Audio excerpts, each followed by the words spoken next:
अन्तर्गतको section D अन्तर्गत तीनटा कुरा रहेको छ।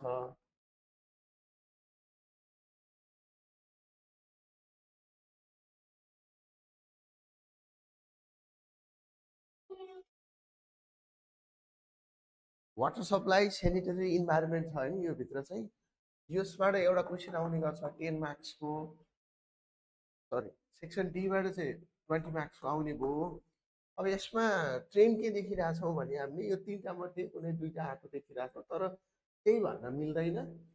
कहिलेकाहीँ चाहिँ नि 5, 5, 10 गरेर पनि सोध्न त मिल्यो होइन, 20 भनेको छ। अस्ति लेटेस्ट इक्जाममा 10 मार्क्समा आएको थियो यसबाट। म चाहिँ आज इन्भाइरोमेन्ट पढाउनु छु। मेरो नाम बसन्त लेखको, म अहिले सडक विभागमा कार्यरत छु।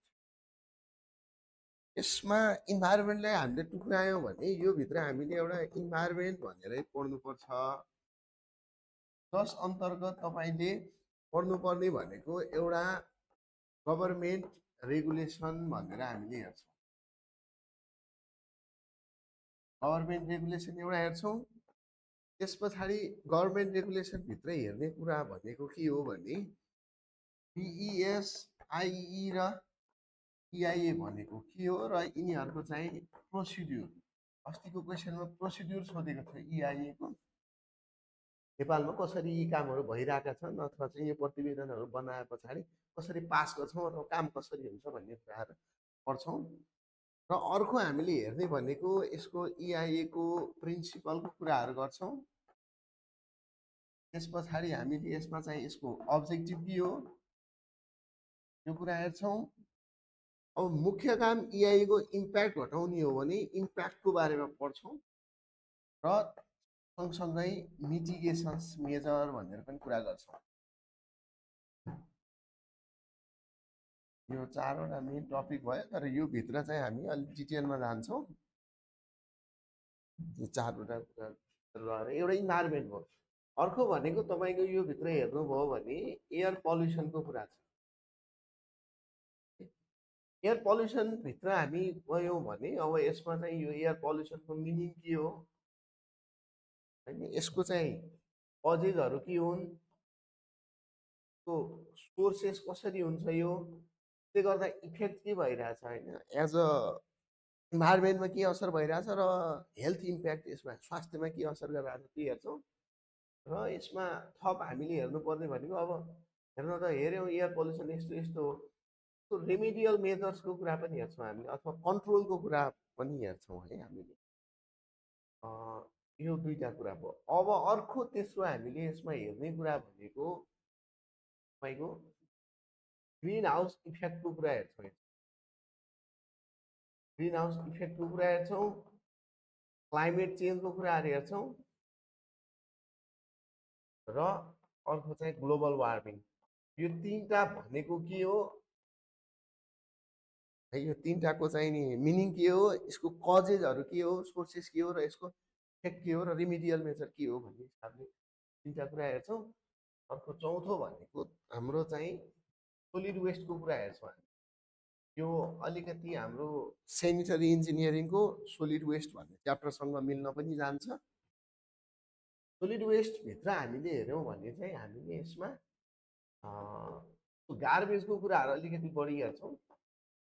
अनि गभर्मेन्ट अफ नेपालको रेगुलेसनहरू के छन् यो सम्बन्धी त्यो हेर्छौँ।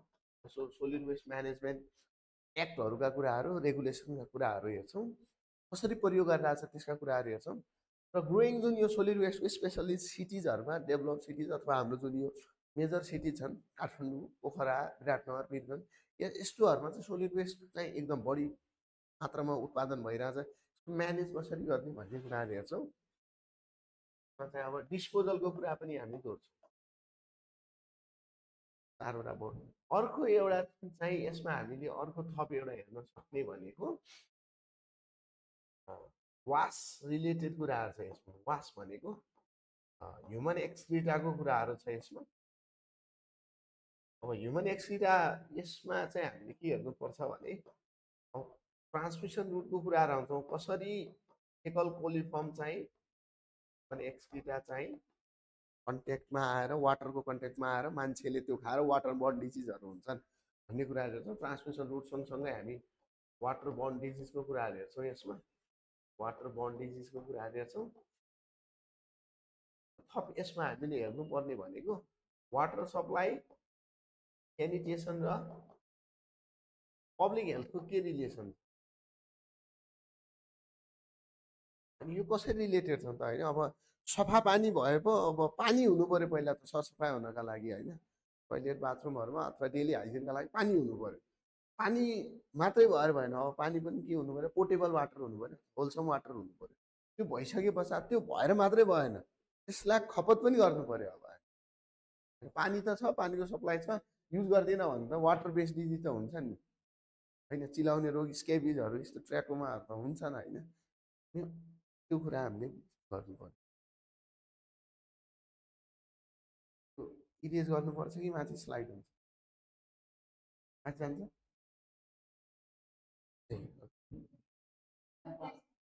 ए ओके ल। अब हामी जुन हामीले अघिल्लोमा यो कुरा गऱ्यौँ नि, एयर पल्युसनको कुराहरू गऱ्यौँ नि, यहाँ पनि यसमा पनि हामी गभर्मेन्ट अफ नेपालको चाहिँ रुलहरू के छ यो पढ्छौँ नै। यस्तै गरेर यो क्लाइमेट चेन्ज ग्रिन हाउसहरूमा पनि गभर्मेन्ट अफ नेपालको केही रेगुलेसनहरू छन् भने, जस्तो नेसनल क्लाइमेट चेन्ज पोलिसी छ 26 आएको, ती कुराहरूलाई थोरै जोड्छौँ है, आइहाल्यो भने कसरी फेस गर्ने भन्ने हिसाबले। तर हामीलाई सिलेबसले भनेको इन्भाइरोमेन्टमा चाहिँ गभर्मेन्ट रेगुलेसनको कुरा गरेकै छ, अरूमा चाहिँ गभर्मेन्ट अफ रेगुलेसनको कुरा चाहिँ नेपालको रेगुलेसनको कुरा गरेको छैन है। अब इन्भाइरोमेन्टबाट सुरु गरौँ।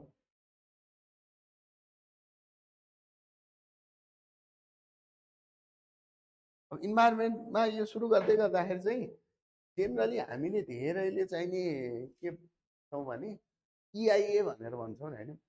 इआइए सुनिरहेको हुन्छौँ होइन, कतिले अप्सनल इलेक्टिभमा पढ्नु पर्थ्यो, मेन्डेटरी त होइन यो सब्जेक्ट। इआइए भन्ने बित्तिकै हामीले अब चाहिँ के बुझ्नुपर्छ भने वातावरण संरक्षण ऐन र नियमावली अनुसारले वातावरण अध्ययन भनेर भन्छ। नेपालको यसको इआइको क्वेसन आयो भने तपाईँहरूको पहिलो लाइन सधैँ नै के हुनुपर्छ भने as per environmental protection act 2076, environmental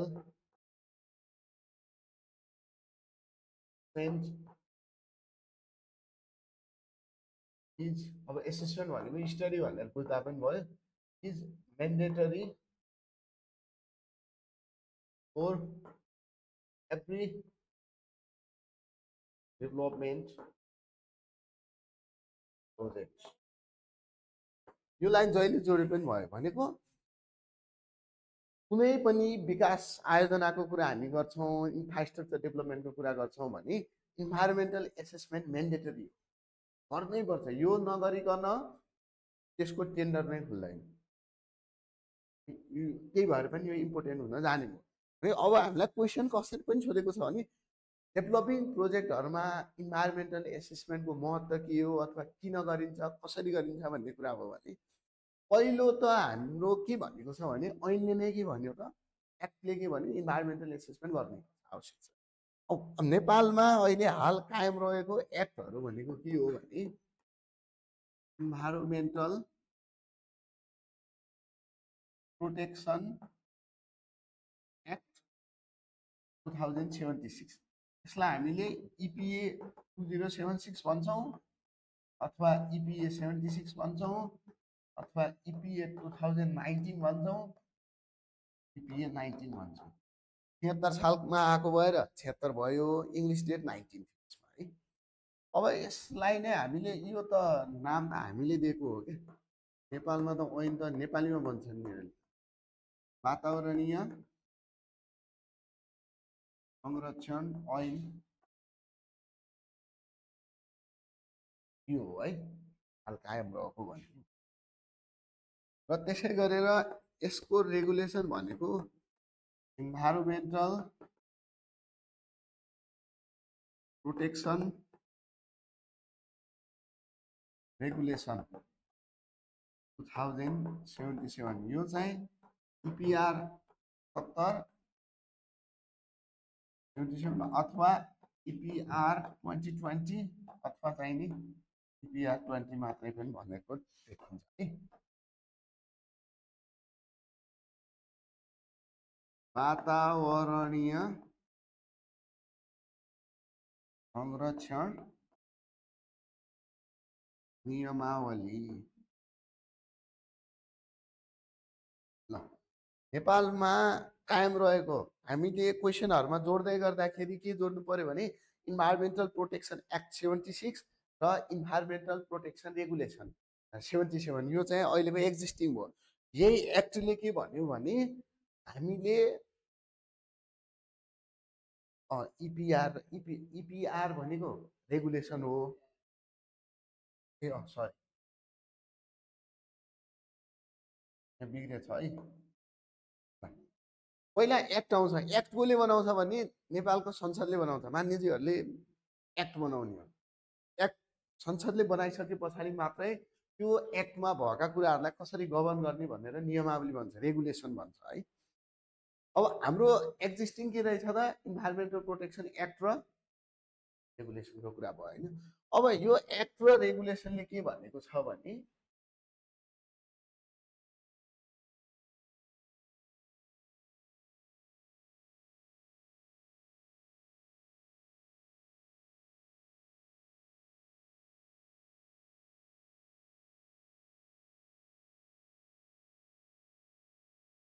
यो हेरौँ त यसको इपिआर को 77 मा गयो भने परिच्छेद 2 मा गयो भने वातावरणीय अध्ययन गर्नुपर्ने लेखेको छ।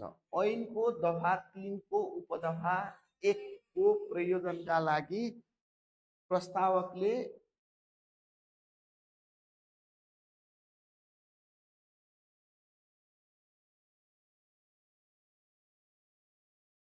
ऐनको दफा 3 को उपदफा 1 को प्रयोजनका लागि प्रस्तावकले अनुसूची 1 मा उल्लेखित प्रस्तावको हकमा संक्षिप्त वातावरणीय अध्ययन, अनुसूची 2 मा उल्लेखित प्रस्तावको हकमा प्रारम्भिक वातावरण परीक्षण र अनुसूची 3 मा उल्लेखित प्रस्तावको हकमा वातावरण प्रभाव मूल्याङ्कन गर्नुपर्ने छ लेखेको छ। यो ऐनमा भनेको कुरा भयो।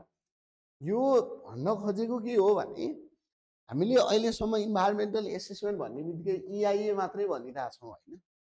इन्भाइरोमेन्टल एसेसमेन्ट भनेको EIA हैन कि 3टा खालको अध्ययन हुन्छ। इन्भाइरोमेन्टल एसेसमेन्ट 3टा खालको देखियो। शेड्युल 1 मा पर्यो भने के, शेड्युल 2 के, शेड्युल 3। यो अनुसूची भनेको हाम्रो ऐनहरु चाहिँ नेपालीमा हुन्छन्। मैले लेख्दै गर्दाखेरि अब इंग्लिशमा लेख्यौं भने अनुसूचीलाई हामीले यसको अनुवाद गर्यो भने यसलाई हामी शेड्युल भनेर भन्छौं। ठीक छ। यदि शेड्युल 1 मा त्यो प्रोजेक्ट पर्यो भने शेड्युल 1 मा के छ अहिले अगाडि हेरौँला। शेड्युल 1 मा पर्यो भने के भनेको छ यो संक्षिप्त वातावरण अध्ययन। यसलाई हामीले भन्छौं ब्रीफ इन्भाइरोमेन्टल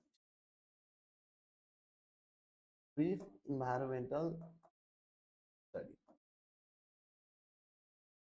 है। अब शेड्युल 2 मा पर्यो भने के भनेको छ भने प्रारम्भिक वातावरणीय परीक्षण भनेको छ भने यो भनेको हो तपाईको इनिशियल इन्भाइरोमेन्टल एक्जामिनेसन। यसलाई भन्छौं हामी IE भनेर भन्छौं, माथिकोलाई हामी BES भनेर भन्थ्यौं है। अब शेड्युल 3 मा पर्यो भने के हुने रहेछ त वातावरणीय प्रभाव मूल्याङ्कन भन्छौं। त्यो भनेको हो EIA, environmental impact assessment EIA। ठीक छ। अब यो ऐन आउनु भन्दा अलि पहिला 76 मा आएको हो नि त। यो आउनु भन्दा पहिला नेपालमा एक्जिस्टिङ 1997 को एक्ट थियो। केवल तपाईहरुले के बुझ्नुस् भने बजारमा पाइने धेरै बुकहरुमा पनि अपडेट भएको छैनन्। धेरै बुकहरु 1997 कै आधारमा इन्भाइरोमेन्टल एसेसमेन्टलाई एक्सप्लेन गरेको छ। 1997 को केही फिचरहरु के थिए भने यसलाई हामीले EPA 1997 भनेका थियौं र यसको EPR भनेको 1997 नै थियो। ठीक छ। यो यसबाट हामीले अध्ययन गर्दै गर्दाखेरि आइई र इआइए मात्रै गर्थ्यौँ। त्यही भएर लोकसेवाको सिलेबसमा पनि हेर्नुभयो भने यो 76मा लोकसेवाको सिलेबस पहिला आएको हुन त पछि 78मा अपडेट हुँदा राखेनन्। त्यहाँ तपाईँले इआइए मात्रै लेखेको छ। काउन्सिलको सिलेबसमा हेर्नुभयो भने बिएस आई र इआइए छ। हामीलाई आइई इआइए मात्र भने पनि लोकसेवाको क्वेसनमा बिएस पनि पढ्नुपर्छ, किनभने अहिलेको एक्टले त बिएस पनि आएको छ। फरक नै देखियो नि त। पहिला 2टा कुरा मात्रै हुन्थ्यो, अहिले 3टा कुरा आयो है। पहिला इङ्ग्लिसमा रिपोर्ट लेखे पाइन्थ्यो, अहिले इङ्ग्लिसमा रिपोर्ट लेख्न पाइँदैन। कुनै डोनर एजेन्सिज हो भने उसले इङ्ग्लिसमा आयो भने मात्रै हो, त्यसमा पनि कार्यकारी सारांशसम्म नेपालीमा लेख्नुपर्छ। अरू हाम्रा नेपालभरिका जुनसुकै पालिकाबाट लिएर मन्त्रालयसम्मको काममा हामीले नेपालीमा रिपोर्ट लेख्नुपर्छ।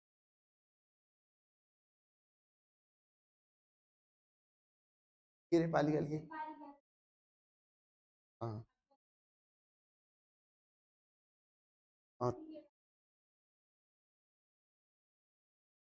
होइन, हाम्रो इन्भाइरोमेन्टल एसेसमेन्टको हामीले पालिकाले इआइए गर्न मिल्दैन। पालिकाले गर्ने भनेको बिएस आइसम्म गर्छन्। अनि तिनीहरूले चाहिँ जो सुकैले गरे पनि हामीले रिपोर्ट चाहिँ नेपालीमै दिनु पर्यो। टेन्डर चाहिँ इङ्ग्लिसमा किन आउँदैन, पिपिएमओले हाम्रो फिजिकलाई हेरेर चाहिँ नि फर्मेट बनाएको छ, त्यही इङ्ग्लिसमै छ क्या। त्यो कति कुराहरूको चाहिँ त्यही भएर त्यो टेन्डरहरू चाहिँ इङ्ग्लिसमा आउने कारण।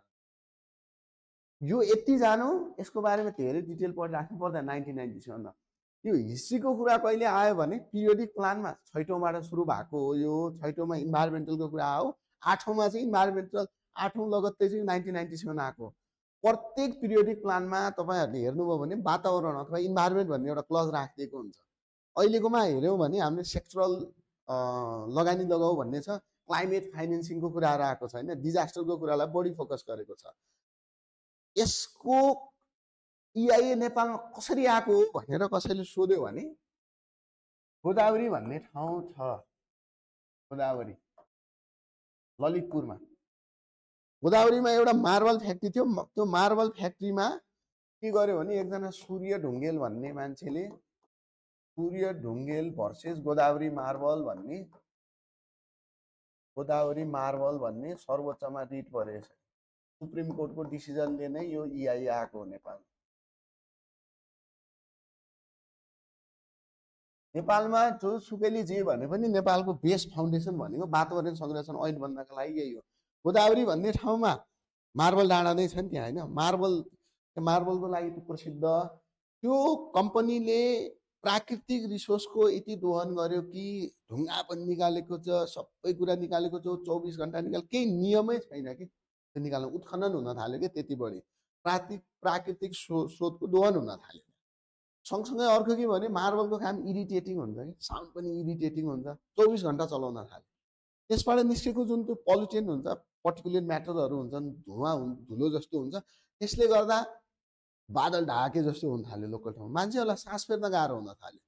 अनि गोदावरी अर्को के हो भने बायोडाइभर्सिटीलाई एकदम धनी हो। नेपालमै सबभन्दा धनी चाहिँ गोदावरीलाई मानिन्छ होइन। त्यहाँ एकदमै राम्रो बायोडाइभर्सिटी हुन्छ। त्यही भएर त्यहाँ प्लान्टहरू पनि एनिमलहरू पनि धेरै पाइन्छन् भने तिनीहरू पनि एक्सटिङ्क्ट हुन थाल्यो भने एउटा इको इन भन्ने कि पुतली सडकमा एउटा चाहिँ नि यो वातावरण सम्बन्धी रिसर्च गर्ने एउटा कम्पनी थियो अथवा एउटा इन्स्टिट्युट हो भने त्यसबाट चाहिँ रिट हाल्न लाए। सर्वोच्चमा रिट पर्यो। सर्वोच्चले पछि यो केसलाई अनुसन्धान गरिसके पछाडि के भन्यो भने अब नेपालमा हुने सबै जुन पनि काम हुन्छन् यसको लागि चाहिँ लिखित वातावरण ऐन चाहियो हामीलाई। त्यो एउटा बनाउन आदेश दियो, सरकारको नाममा आदेश आयो।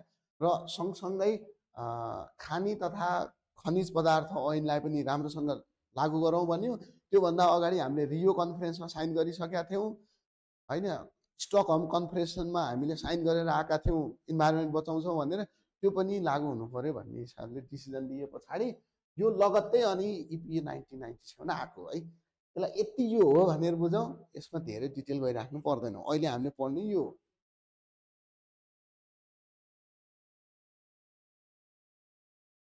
अब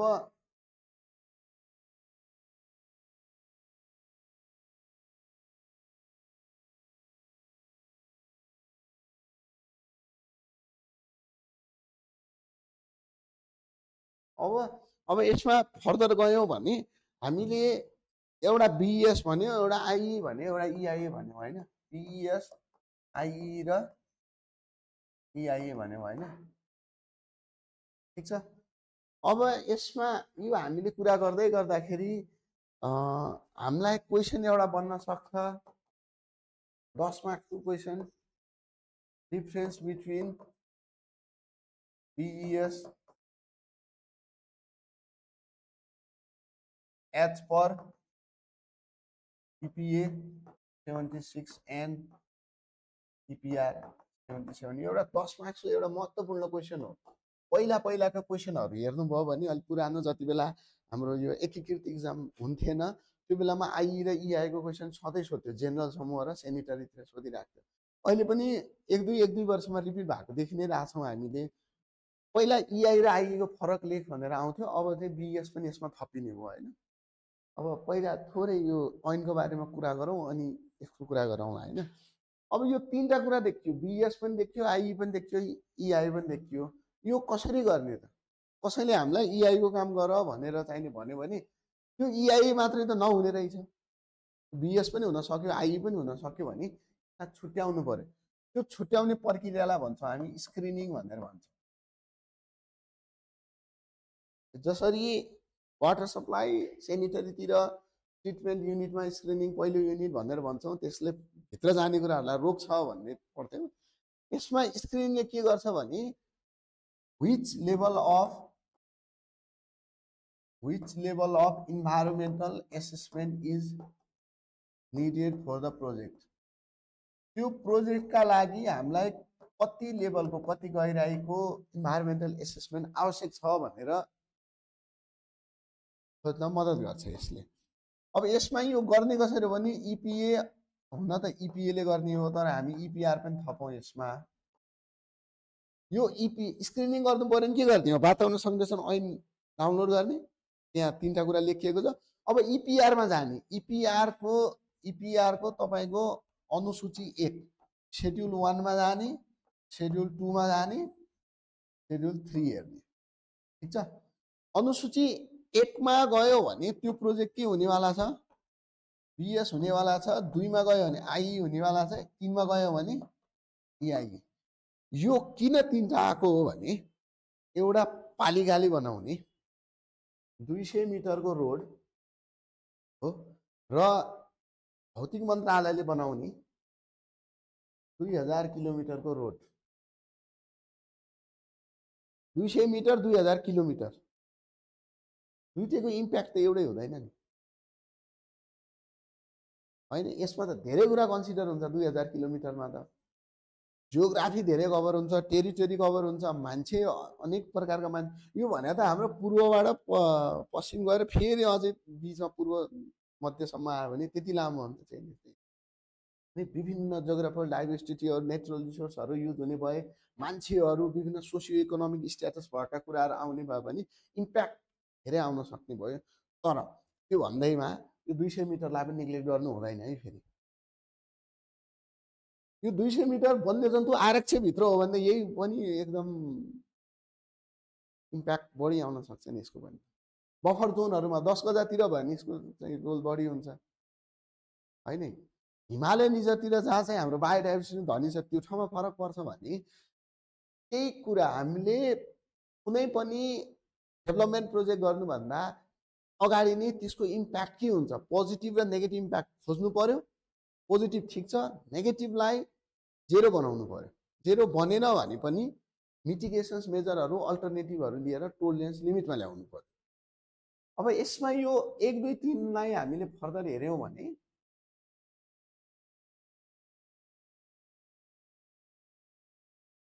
ल अनुसूची 1 मा हेरौँ। यो इपिआरको अनुसूची 1 हो। संक्षिप्त वातावरण अध्ययन गर्नुपर्ने प्रस्ताव लेखेको छ भने बिएस गर्नु पर्यो भन्ने केस आयो। यसमा तपाईहरुले 3टा कुरा जति चाहिँ याद गर्नै पर्छ है इक्जामको लागि। एउटा रोडको याद गर्नु होला, एउटा हस्पिटलको, अर्को बिल्डिङको। 3टा कुराको एक दुईटा कुराहरू याद गर्नुस्। सबै याद गर्न सकिदैन। इन्फ्रास्ट्रक्चर प्रोजेक्टलाई कसरी गर्छौ भनेर क्वेशन सोध्छ के 10 मार्क्समा। यसमा हामीले कम्तीमा एक पोइन्ट यिनीहरुको राख्न सक्यौं भने सहज हुन्छ। जस्तो वन क्षेत्रको हेरौँ एकपटक 10 देखि 50 हेक्टरसम्मको क्षेत्रफलमा एकल प्रजातिका स्वदेशी बिरुवा एउटै ब्लकमा वृक्षारोपण गर्ने भने 10 to 50 हेक्टरको एरियाको कुरा आउँछ हैन यसमा। स्वास्थ्यमा हेरौँ त 16 देखि 25 शय्यासम्मको अस्पताल, नर्सिङ होम वा चिकित्सा व्यवसाय सञ्चालन गर्ने भने। शिक्षा क्षेत्रमा 50 शय्यासम्मको, अब अरू धेरै नहेरौँ अहिले कन्फ्युज हुन्छौँ हामी। 16 देखि 25 बेड क्यापेसिटीको हस्पिटल हो भने बिएस गर्नु पर्यो। 15 बेडसम्मको के अरे एजुकेसनल सेन्टर हो भने बिएस गरे पुग्यो। रोडमा के लेखा छ यातायात पूर्वाधारमा 50 देखि 250 मिटर 50 मिटर स्पान भएको हाम्रो ब्रिज छ भने बिएस गरे पुग्यो। स्थानीय सडक निर्माण गर्ने लोकल रोड्सहरू हैन। आवास क्षेत्रमा आवास भवनमा 20 देखि 30 मिटर उचाइका भवन निर्माण गर्ने हो। अब यस्तै यसमा यो बिल्टअप एरियाको कुरा हुन्छ 3000 देखि 5000, अरू कुरा पनि हुन्छन्। अहिले अरू नहेरौँ। अनुसूची अब 2 मा जाउँ। वनमा के थियो अघि 10 देखि 50 हेक्टर थियो, तराईमा 50 देखि 500 हेक्टर र पहाडमा 50 देखि 250 भयो भने आइई गर्नु पर्यो। यातायातमा 250 मिटर भन्दा बढी लम्बाइका पुल निर्माण गर्ने। अघि के थियो 50 देखि 250 मिटरसम्मको पुललाई बिएस गरे पुग्यो। 250 कट्ने बित्तिकै आइई गर्यो। स्थानीय सडक बिएसमा थियो। स्थानीय सडक बाहेक 25 किलोमिटरसम्म लम्बाइ हुने नयाँ सडक निर्माण गर्ने।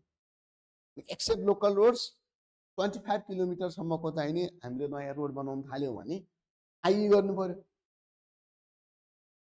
आवास भवनमा के थियो 20 देखि 30 मिटर थियो अघि, 30 देखि 45 मिटर, 3000 देखि 5000 बिल्टअप एरिया थियो, 5000 देखि 10000।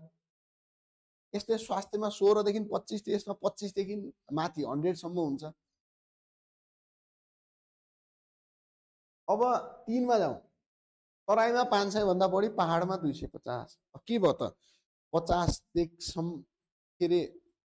50 देखि 10 देखि 50 भने के थियो यस 50 देखि तराईमा 500, पहाडमा 250 सम्म थियो भने आइई 500 प्लस अथवा 250 प्लस भयो भने इआई गर्नु पर्यो भन्ने भयो। यातायातमा स्थानीय सडक बाहेक 25 किलोमिटर भन्दा बढी लम्बाइ हुने नयाँ सडक। स्थानीय सडकको लागि संक्षिप्त पात्र अध्ययन गर्नु पर्यो। त्यसका लागि हामीले आइई गर्नु पर्यो। एक्सेप्ट लोकल रोड्स 25 भन्दा माथि भयो भने इआई गरे पुग्यो। त्यस्तै गरेर भवनको कुरा हेरौँ। 20 देखि 30 मिटर भए अथवा 3000 देखि 5000 बिल्टअप एरिया भए बिएस गर्नु पर्यो। 30 देखि 45 सम्म मिटरको हाइट र 10000 सम्म 5000 देखि 10000 सम्म बिल्टअप एरिया भए आइई गर्नु पर्यो। र अब 45 भन्दा माथि र 10000 मिटर भन्दा बिल्टअप एरिया बढी भयो भने इआई गरे पुग्यो।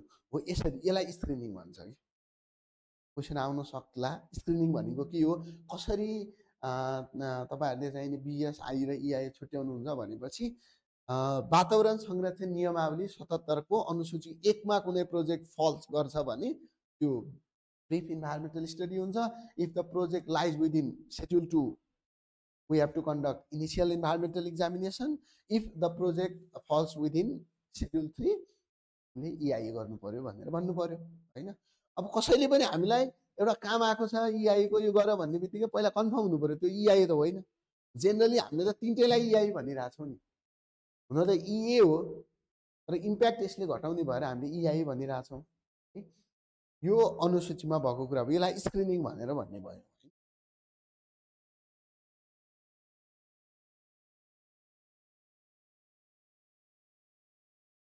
अब यसमा हाम्रो सिरियल नम्बर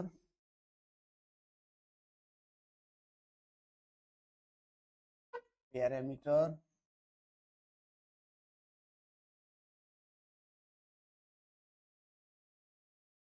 चेन्ज भएको छ हैन, भइसक्यो। पहिला यो फर्स्टमा 77 मा आउँदै गर्दाखेरि यो यातायातको केसमा चेन्ज भएको हो कि एउटा चाहिँ त्यो 250 मिटरसम्म मात्रै थियो, 50 देखि 250 भन्ने थिएन एउटा। अर्को चाहिँ पहिलोपटक आउँदै गर्दाखेरि आवास क्षेत्रमा अहिले मिटरका अनुसारले छ नि, पहिला तला थियो कि 3 देखि 7 तला भयो यति, 7 देखि 10 यति, अथवा तलाको हिसाबमा थियो। यो एमेन्डमेन्ट भइरहेको हुन्छ नि होइन। अब यस्तो यो कुनै पनि ऐनहरू एमेन्डमेन्ट भयो भने यो हेर्ने भनेको lawcommission.gov.np बाट हेर्नु होला। यसमा चाहिँ संशोधन भएपछि जब राजपत्रमा निस्किन्छ त्यस पछाडि चाहिँ एडिट गर्ने राखिन्छ।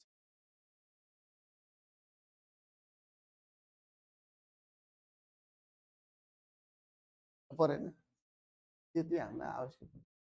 त्यो भने नीतिगत काम कतै केही हुँदैछ भने त्यो बेलामा चाहिँ नि देखाउनलाई कागज बनाउनलाई त्यो हाम्रो त्यो अर्थ हाम्रो केवल त्यहाँ भएको कुरालाई त्यहाँ बुझाइदिने हो नि त, नम्बर ल्याउने कुरा मात्रै हो नि। त्यति डिटेल हेरेर पनि हेर्दैनन्।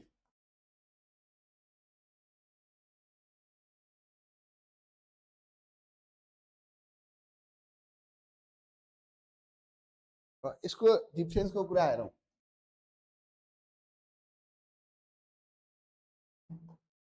प्यारामिटरमा गयो भने यदि हामीलाई BESI र EIA नै भनेर दियो भने एउटा तपाईँहरूले फुल फर्म लेख्दिनु होला फरक। यदि हामीलाई BESI र सिलेबसमा त आई र EIA नै भनेको छ, सर्ट क्वेसन सोध्दा आई र EIA मात्रै भनिदिन्छ, BS मात्रै भनिदिन्छ नि त, फुल फर्म पनि एउटा फरक हो नि त त्यो होइन। यसको के रहेछ त, brief environmental study initial environmental examination र इन्भाइरोमेन्टल इम्प्याक्ट एसेसमेन्ट है। पहिलो चाहिँ हाम्रो फरक यही भयो। अब दोस्रोमा जाउँ, स्क्रिनिङ क्राइटेरिया अन्य कसरी। शेड्युल 1 मा पर्यो नि हो, शेड्युल 2 पर्यो नि हो, शेड्युल 3 भने होइन त स्क्रिनिङ होइन। यो शेड्युल भन्ने चाहिँ अब अझै कसैलाई ऐनसँग इन्ट्रेस्ट लाग्छ भने नियम 3 सँग आबद्ध छ है। यो नियमावलीको नियम 3 मा हो, यति डिटेल जानु पर्दैन। ठिक छ। 1 2 3 मा गयौँ भने हाम्रो के को बारेमा छ, स्क्रिनिङको बारेमा छ। S1 भनेको शेड्युल 1, शेड्युल 1 अनुसूची 1 भन्न खोजेको, शेड्युल 2 र शेड्युल 3 है। अब त्यस पछाडि हामीसँग अर्को आउँछ स्कोपिङ भन्ने आउँछ। स्कोपिङ कारण भनेर भन्छ।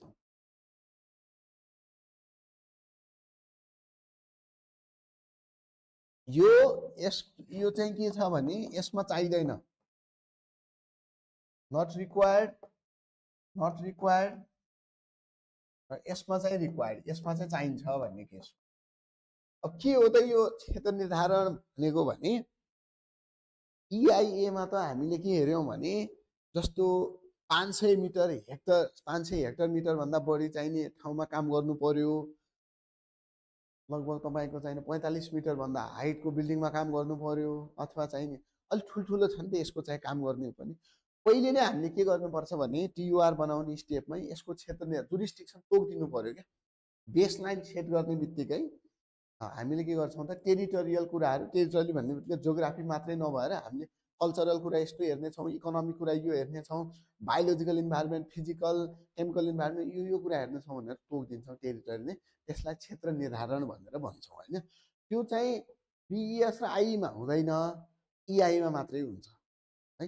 यसको बारेमा तपाईहरुले डिटेल हेर्नुभयो भने यो अनुसूची 4 मा, अनुसूची 4 र अनुसूची 5 मा छ यसको है। अनुसूची 4 मा चाहिँ पब्लिक नोटिसको कुरा छ, स्कोपिङका लागि पब्लिक नोटिस फर स्कोपिङ। अनुसूची 5 मा तपाईले हेर्नुभयो भने स्कोपिङ रिपोर्टको फर्मेटको बारेमा छ। स्कोपिङ रिपोर्टको फर्मेटको कुरा छ।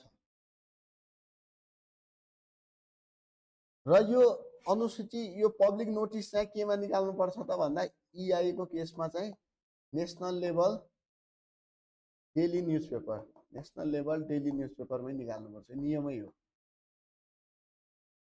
EIA को कुरा जे पनि हुन्छ, EIA को लागि सूचना निकाल्नु पर्यो भने राष्ट्रिय दैनिकहरुमा निकाल्नुपर्छ। कान्तिपुर, अन्नपूर्ण पोस्ट, नयाँ पत्रिका, नेपाल समाचार पत्र, राइजिङ नेपाल, काठमाडौँ पोस्ट, यी भनेका नेसनल लेभल डेली न्युजपेपर हुन् भने यसमै निकाल्नु पर्यो। स्कोपिङको पनि हामीले सूचना चाहिँ। अब चौथोमा जाउँ।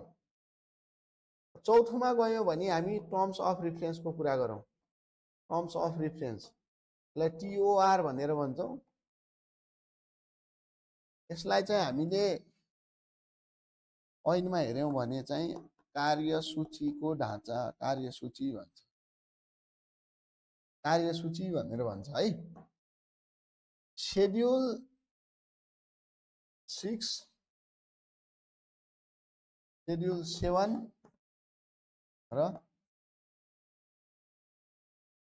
शेड्युल 8 मा यस्तो कुरा लेखिएको छ, टर्म्स अफ रेफरेन्सको कुरा है। कार्यसूचीको ढाँचा के हुँदै यो कार्यसूची भनेको भने जस्तो बी पढ्दै गर्दाखेरि हामीले फाइनल इयर प्रोजेक्ट गर्नका लागि डिपार्टमेन्ट समक्ष एउटा प्रपोजल बुझाउँछौँ नि। हाम्रो ग्रुपमा यो 4 जना हुने हुन्, 5 जना छन्, हामीले यो टपिक हो, यो काम गर्न खोजेको, यति बजेट लाग्छ हैन, यो सफ्टवेयर युज गर्छौँ भन्ने हिसाबले एउटा चाहिँ नि हाम्रो जुन प्रोजेक्ट गाइड म्याप हामीले दिन्छौँ। त्यस्तै यो TOR पनि के भयो त भने हाम्रो एउटा त्यो ठाउँको चाहिँ यो बनावट छ, हामी यो काम गर्नेछौँ, इम्प्याक्टको कुरा यस्तो आउनेछ, यो आउने, कति डाटा त्यही दिन्छौँ, कति चाहिँ प्रतिवेदनका दौरान भनेको रिपोर्ट बनाउँदा आउँछन् भनेर चाहिँ एउटा यो कार्यसूची दिन्छौँ। TOR को प्रेजेन्टेसन हुन्छ है। तपाईँ यो जुनसुकै 3टै अध्ययन जुनसुकै गरे नि TOR को प्रेजेन्टेसन हुन्छ। अब अगाडि बढौँ है।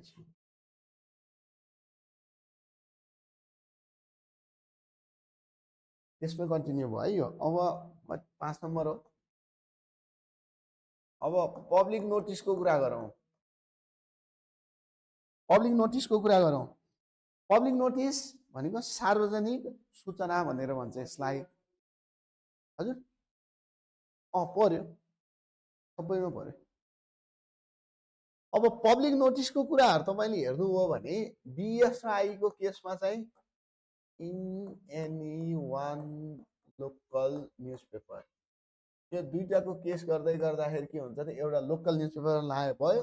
र EIA को केसमा चाहिँ नेशनल लेभल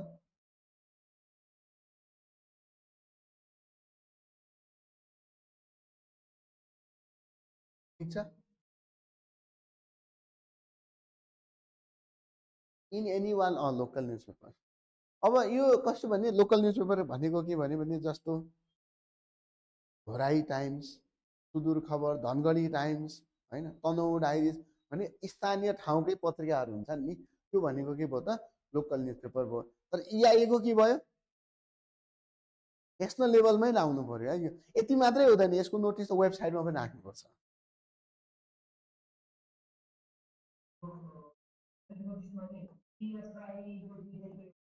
दुईटैको एउटै हो,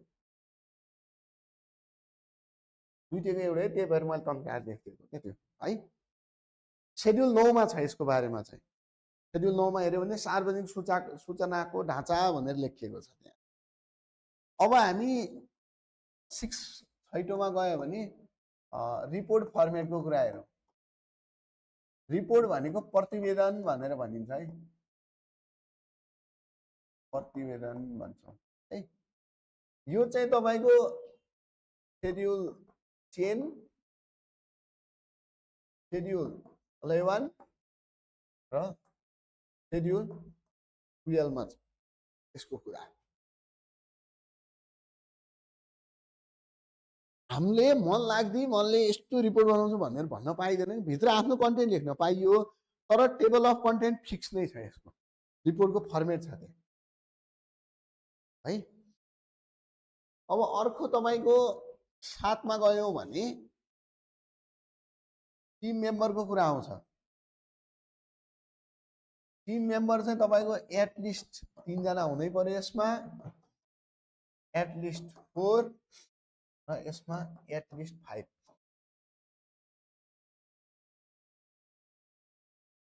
यो तपाईको अनुसूची 13 मा छ। टिम मेम्बर भनेको के हो भने यो अध्ययन गर्नका लागि चाहिने टिमको टोली हो भनौँ। यसमा कम्तीमा 3, 4 र 5 भन्यो। टोली कसरी बनाउँछौँ भने टोलीमा सधैँ एकजना टोली प्रमुख हुन्छन्, टोली नेता भनेर भन्छौँ, टिम लिडर भनेर भनिने भयो।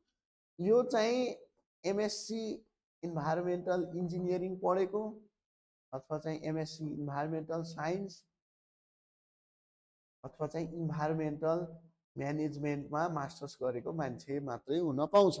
प्लस यति भएर भएन, प्लस 3 वटा रिपोर्टमा पहिले नै काम गरेको हुनु पर्यो।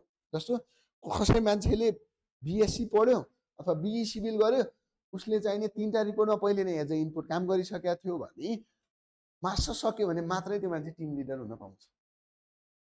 यो 3 जना बाहेक जे सुकै काम होस्, तपाईँ एमएससी नभनौँ एमई पनि हुन सक्यो है। यसमा चाहिँ यो मास्टर्स भन्न खोजेको यो त टिम लिडर भयो। अब यसपछि लगत्तै चाहिँ नि को चाहिन्छ भने सम्बन्धित काम जुन हो त्यसको मास्टर्स डिग्री गरेको मान्छे चाहिन्छ। रोडको काम हो भने ट्रान्सपोर्टेसन हाइवेमा मास्टर्स गरेको मान्छे, हाइड्रो पावरको काम हो भने हाइड्रो पावर वाटर रिसोर्सतिर चाहियो, हस्पिटलको काम हो भने एमडी गरेको अथवा एमपिएच गरेको चाहिने स्वास्थ्य सम्बन्धीको मास्टर्स गरेको मान्छे चाहियो। त्यसरी जुन फिल्ड हो त्यो फिल्डको चाहिने मास्टर्स गरेको मान्छे चाहियो 2टा। अब तेस्रो, चौथो, पाँचौँ भनेको यो कम्तीमा मात्रै भनेको हो, तर टिम मेम्बर त 5, 6, 7, 8, 10 सम्म पनि भनेको देखिन्छ। अब योभन्दा थप के चाहिन सक्छन् भने इकोनोमिस्टको आवश्यकता हुन्छ, सोसियोलोजिस्टको आवश्यकता हुन्छ। यदि हामीले बायोडाइभर्सिटी रिच भएको ठाउँमा काम गरिरहेको छौँ भने बोटनिस्ट आवश्यक हुनसक्छ, जुलोजिस्ट आवश्यक हुनसक्छ। जियोलोजीमा बढी काम गरिरहेको छ भने जियोलोजी पढेको अथवा जियोटेक इन्जिनियरको आवश्यकता भयो, आर्किटेक्टको आवश्यकता होला, बिल्डिङहरूको काम प्लानिङको काम हो भने सिभिल इन्जिनियर होला, मकेनिकल इन्जिनियर होला, होइन इलेक्ट्रो भनेको अरू फिल्डका पनि रेडियोलोजी पढेको मान्छे चाहिन सक्छन्। आवश्यकता अनुसार चाहिँ के हुने भयो त हामीले अरू थप्दै जाने भयो है। 13 मा 5 मा यो छ भनेर जाने पर्छ है।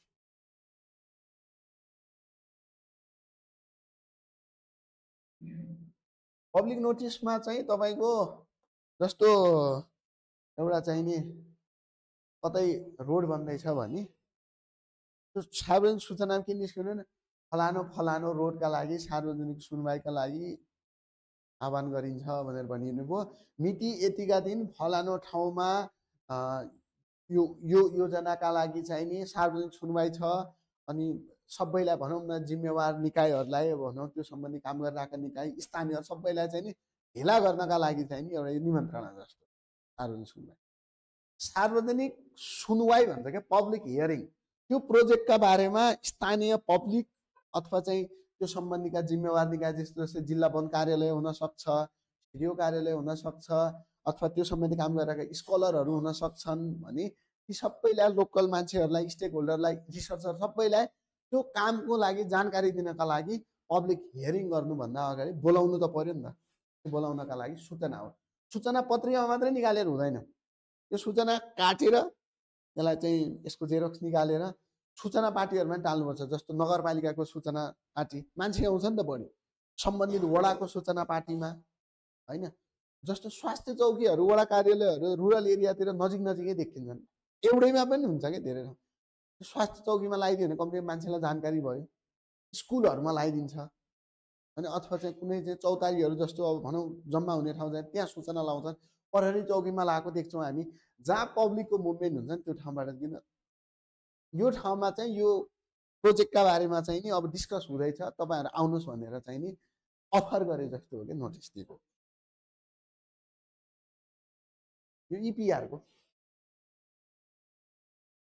वातावरण संरक्षण नियमावलीको अघि हेरेको थियौँ नि हामीले, अनुसूची 1, 2, 3 भनेर त्यो यति किलोमिटरदेखि यति रोड भन्ने कुरा आएको थियो नि, त्यो चाहिँ सेड्युल। अब अर्को यसमा पब्लिक हियरिङको कुरा भयो।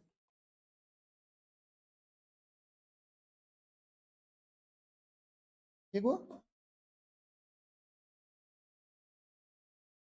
lawcommission.gov.np lawcommission.gov.np नेपालका जुनसुकै ऐनहरू पनि त्यहीँबाट डाउनलोड गर्दा हुन्छ जुनसुकै किन्ने भए पनि किन्न पाइन्छन् होइन त्यो आवश्यक परेको मात्रै किन्यो नभए त्यहाँ अनलाइनमा भेटिहाल्छन् होइन एमेन्डमेन्ट सहितको राखिदिन्छ कि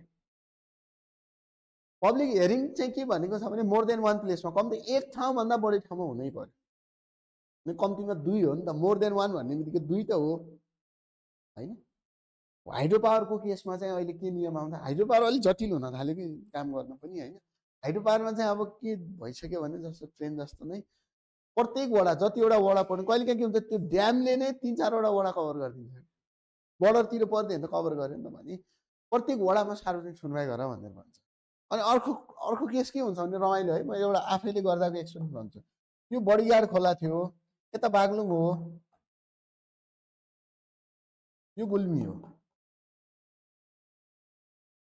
होइन अब यहाँ तपाईँको ड्याम बनाउनु बित्तिकै त अब तपाईँको ड्याम यहाँ बन्यो सबै पावर हाउसको कुरा यतातिर भन्छ है हाम्रो फेरि जाने एक्सेस यहाँबाट भने अब यसको सुनवाई त बागलुङमा पनि हुनै पर्यो गुल्मीमा पनि हुनै पर्यो फेरि यो यो ड्याम जुन ठाउँमा बन्छ नि यो ड्याम बन्ने ठाउँको तपाईँको वडा र तल पावर हाउसको वडा फरक परिसकेको छ त्यहाँ पनि त सुनवाई त गर्नु पर्यो नि त होइन हो हाइड्रो पावरमा चाहिँ अहिले के हुन्छ त प्रत्येक वडाहरूमा गर भनेर भन्छ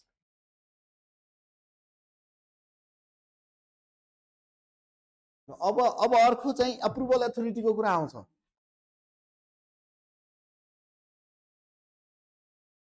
गर्ने त यी कुराहरूलाई भनेपछि यो दुईटाको केसमा है यो दुईटाको केसमा चाहिँ हाम्रो बाई कन्सर्न अथोरिटी और मिनिस्ट्री भन्छौँ सम्बन्धित निकायले भन्छौँ तर इआइए चाहिँ बाई एमओएफई टु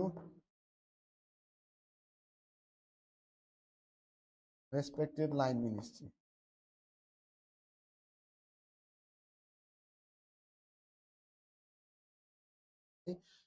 इआइए चाहिँ एमओएफई भनेको के हो भने वन तथा वातावरण मन्त्रालय हो ministry of forest and environment ministry of forest and environment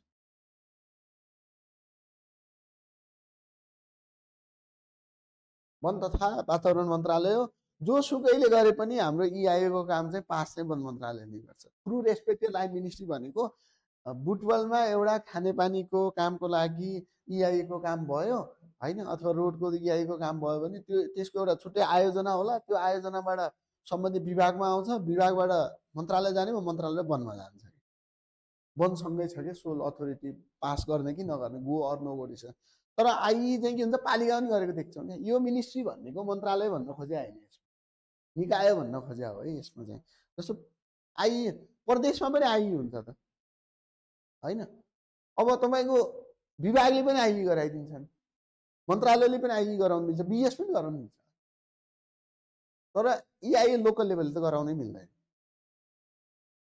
अब कसैले के गरेका हुन्छन् भने यो ऐनमा हुँदा हुँदै पनि वातावरण अध्ययन नगरिकन काम गर्छन् यो कुरा सरकारी प्रोजेक्टलाई मात्रै लागू हुँदैन प्राइभेटलाई पनि लागू हुन्छ यो जस्तो गभर्नमेन्टले बनाउने 25 मिटरको बिल्डिङमा मात्रै त्यसले असर गर्ने प्राइभेटले बनाउनेमा असर नगर्ने भन्ने त हुँदैन नि नेपालमा रोड चाहिँ प्राइभेटले बनाएको छैन अहिलेसम्म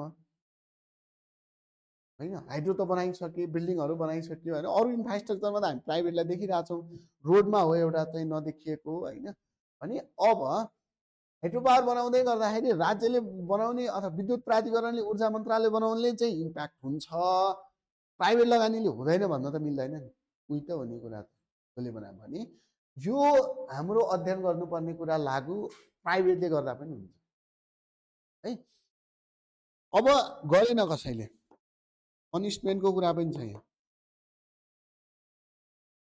पनिसमेन्ट एन्ड पेनाल्टीको कुरा पनि छ कसैले गरेन अरे भने बिएस गरेन भने 5 लाखसम्म जरिवाना हुन सक्छ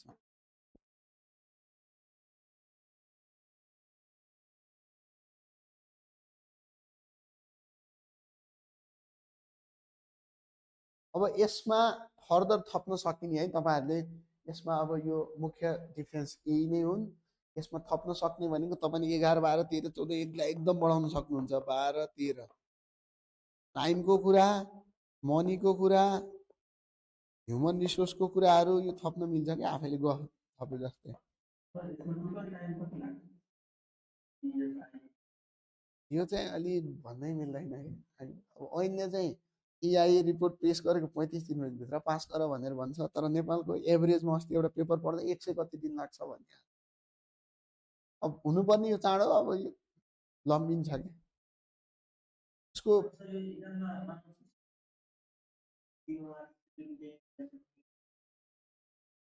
परेन त्यो डिटेल जानु परेन हामीले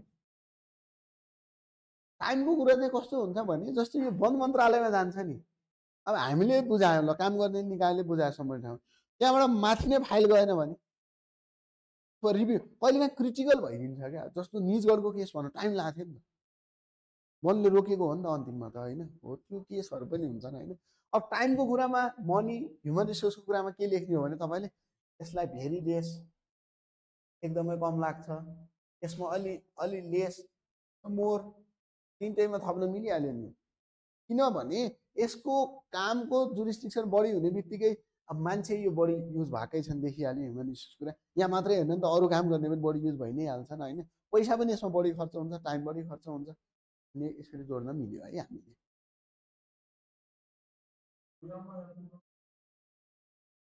इन्भाइरोमेन्ट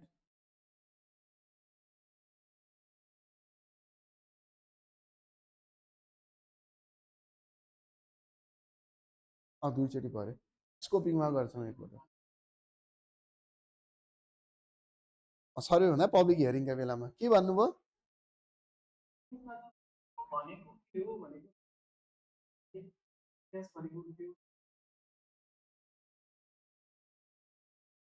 भन्दा ए आउँदैछ पक्नु न आइहाल्छ नि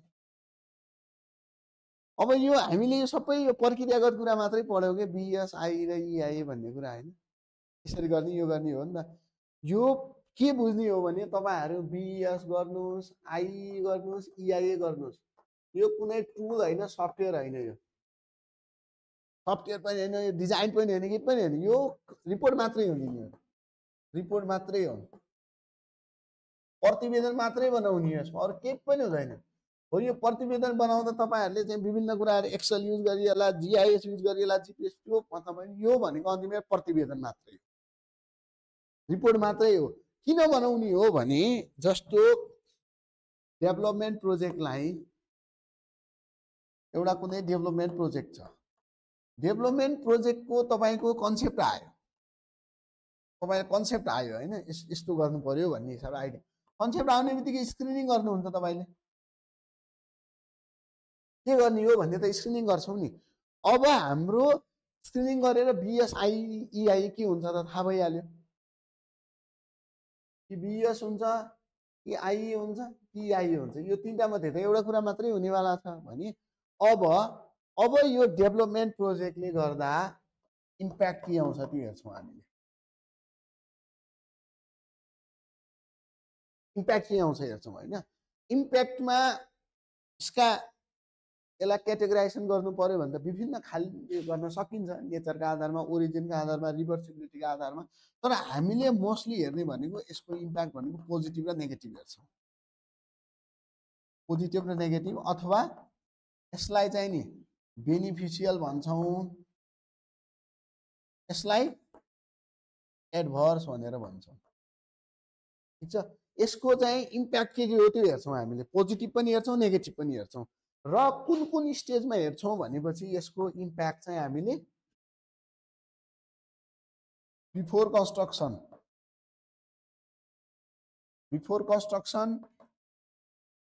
ड्युरिङ कन्स्ट्रक्सन बिफोर ड्युरिङ र आफ्टर कन्स्ट्रक्सन यसलाई चाहिँ नि आफ्टर कन्स्ट्रक्सनलाई हामीले अपरेसन पनि भन्न सक्छौँ होइन अपरेसन गर्ने क्रममा भन्न सक्छौँ बिफोर भनेको यसलाई प्री पनि भन्न सक्छौँ प्री स्टेजमा होइन यो तीनटै चरणमा हामीले पहिले यो डेभलपमेन्ट प्रोजेक्टको कन्सेप्ट मात्रै आएको छ है, अहिले बनाएको छैन यो। यसलाई के गर्यौं भने हामीले यसको पोजिटिभ इम्प्याक्ट के होला, प्री स्टेजमा के होला, ड्युरिङ कन्स्ट्रक्सन के होला, अपरेसनमा यसको पोजिटिभ इम्प्याक्ट के होला लिस्ट गरौँ। पोजिटिभ त राम्रो, रोड बनेको के हुन्छ, रोड बन्यो भने चाहिँ के होला, रोजगार पाउलन हैन, घर नेरै गाडी पुग्छ, टाइम बच्छ, हिँड्नु पर्यो भने, बिरामी भयो भने 2 बिरामी भयो भने मान्छेलाई चाँडो लान मिल्यो। हाम्रा गाउँघरका चाहिँ सुन्तलाहरू, अम्बाहरू, स्याउहरू सहर आउँछन्, इकोनोमिक बुम हुन्छ, सुविधा हुन्छ। घरमै चाहिँ गाउँमै चाहिँ के हुन्छ त तपाईको सरसामान आउने भयो। पोजिटिभ त त्यो हुँदै जाने भयो नि त, नेगेटिभ पनि त हुन्छ। पहिरो आउन सक्ला, धुलो उड्ने भयो कामको दौरानमा, बाहिरबाट विभिन्न मान्छेहरू झगडा हुन सक्ला भन्ने भयो, फोहोर हुन सक्ने भयो हैन। कसैको चाहिँ के होला त उठीबासै होला, जमिनै थोरै थियो भनेपछि त्यो ठाउँबाट सिफ्ट गर्नु पर्ला भने नेगेटिभ पनि छ नि त। भोलि लङ टर्ममा स्लोप इन्स्टेबल भएर पहिरो आइदिने हो कि ती त नेगेटिभ हुने त। त्यसलाई काम गर्नुभन्दा पहिले नै हामीले अध्ययन गर्यौँ। हामीले त आफूलाई मात्रै हेर्यौँ, रुख काट्यो भने त के हुन्छ, त्यहाँ बसेका चराहरू पनि त एक्सटिन्क्ट हुन्छन् नि हैन। हाइड्रो पावरको काम गर्दै थियो, पानी सबै थुन्यो भने माछा के गर्ने, भ्यागुताले के गर्ने, सर्पले के गर्ने। तल त्यही पानीबाट माछा कसैले पालेर आफ्नो जीविकोपार्जन गरिरहेको थियो भने उसको के हुन्छ, घर अब के खाने घरकोले हेर्नु पर्यो नि त। ड्याम बनाइदियौँ, पानी रोक्यौँ, अलि तल 5 किलोमिटर 10 किलोमिटर मुनतिर 20 किलोमिटर मुनतिर इरिगेसनको लागि त्यो पानी युज गरेको थियो भने त्यो प्रोजेक्ट त बन्द भयो नि। अनि त्यो पहिले नै हामीले चाहिँ के गर्छौँ त, pre stage, during, after construction के चाहिँ त्यसले इम्प्याक्ट आउँछ त हेर्छौँ। अब यो नेगेटिभ इम्प्याक्टहरू हुन्छ नि, जुन यो नेगेटिभ इम्प्याक्टलाई हामीले के गर्नु पर्यो त भने यसमा सुइटेबल अल्टरनेटिभ लिनु पर्यो एउटा, एक, अथवा मिटिगेसन्स मेजरहरू लाउनु पर्यो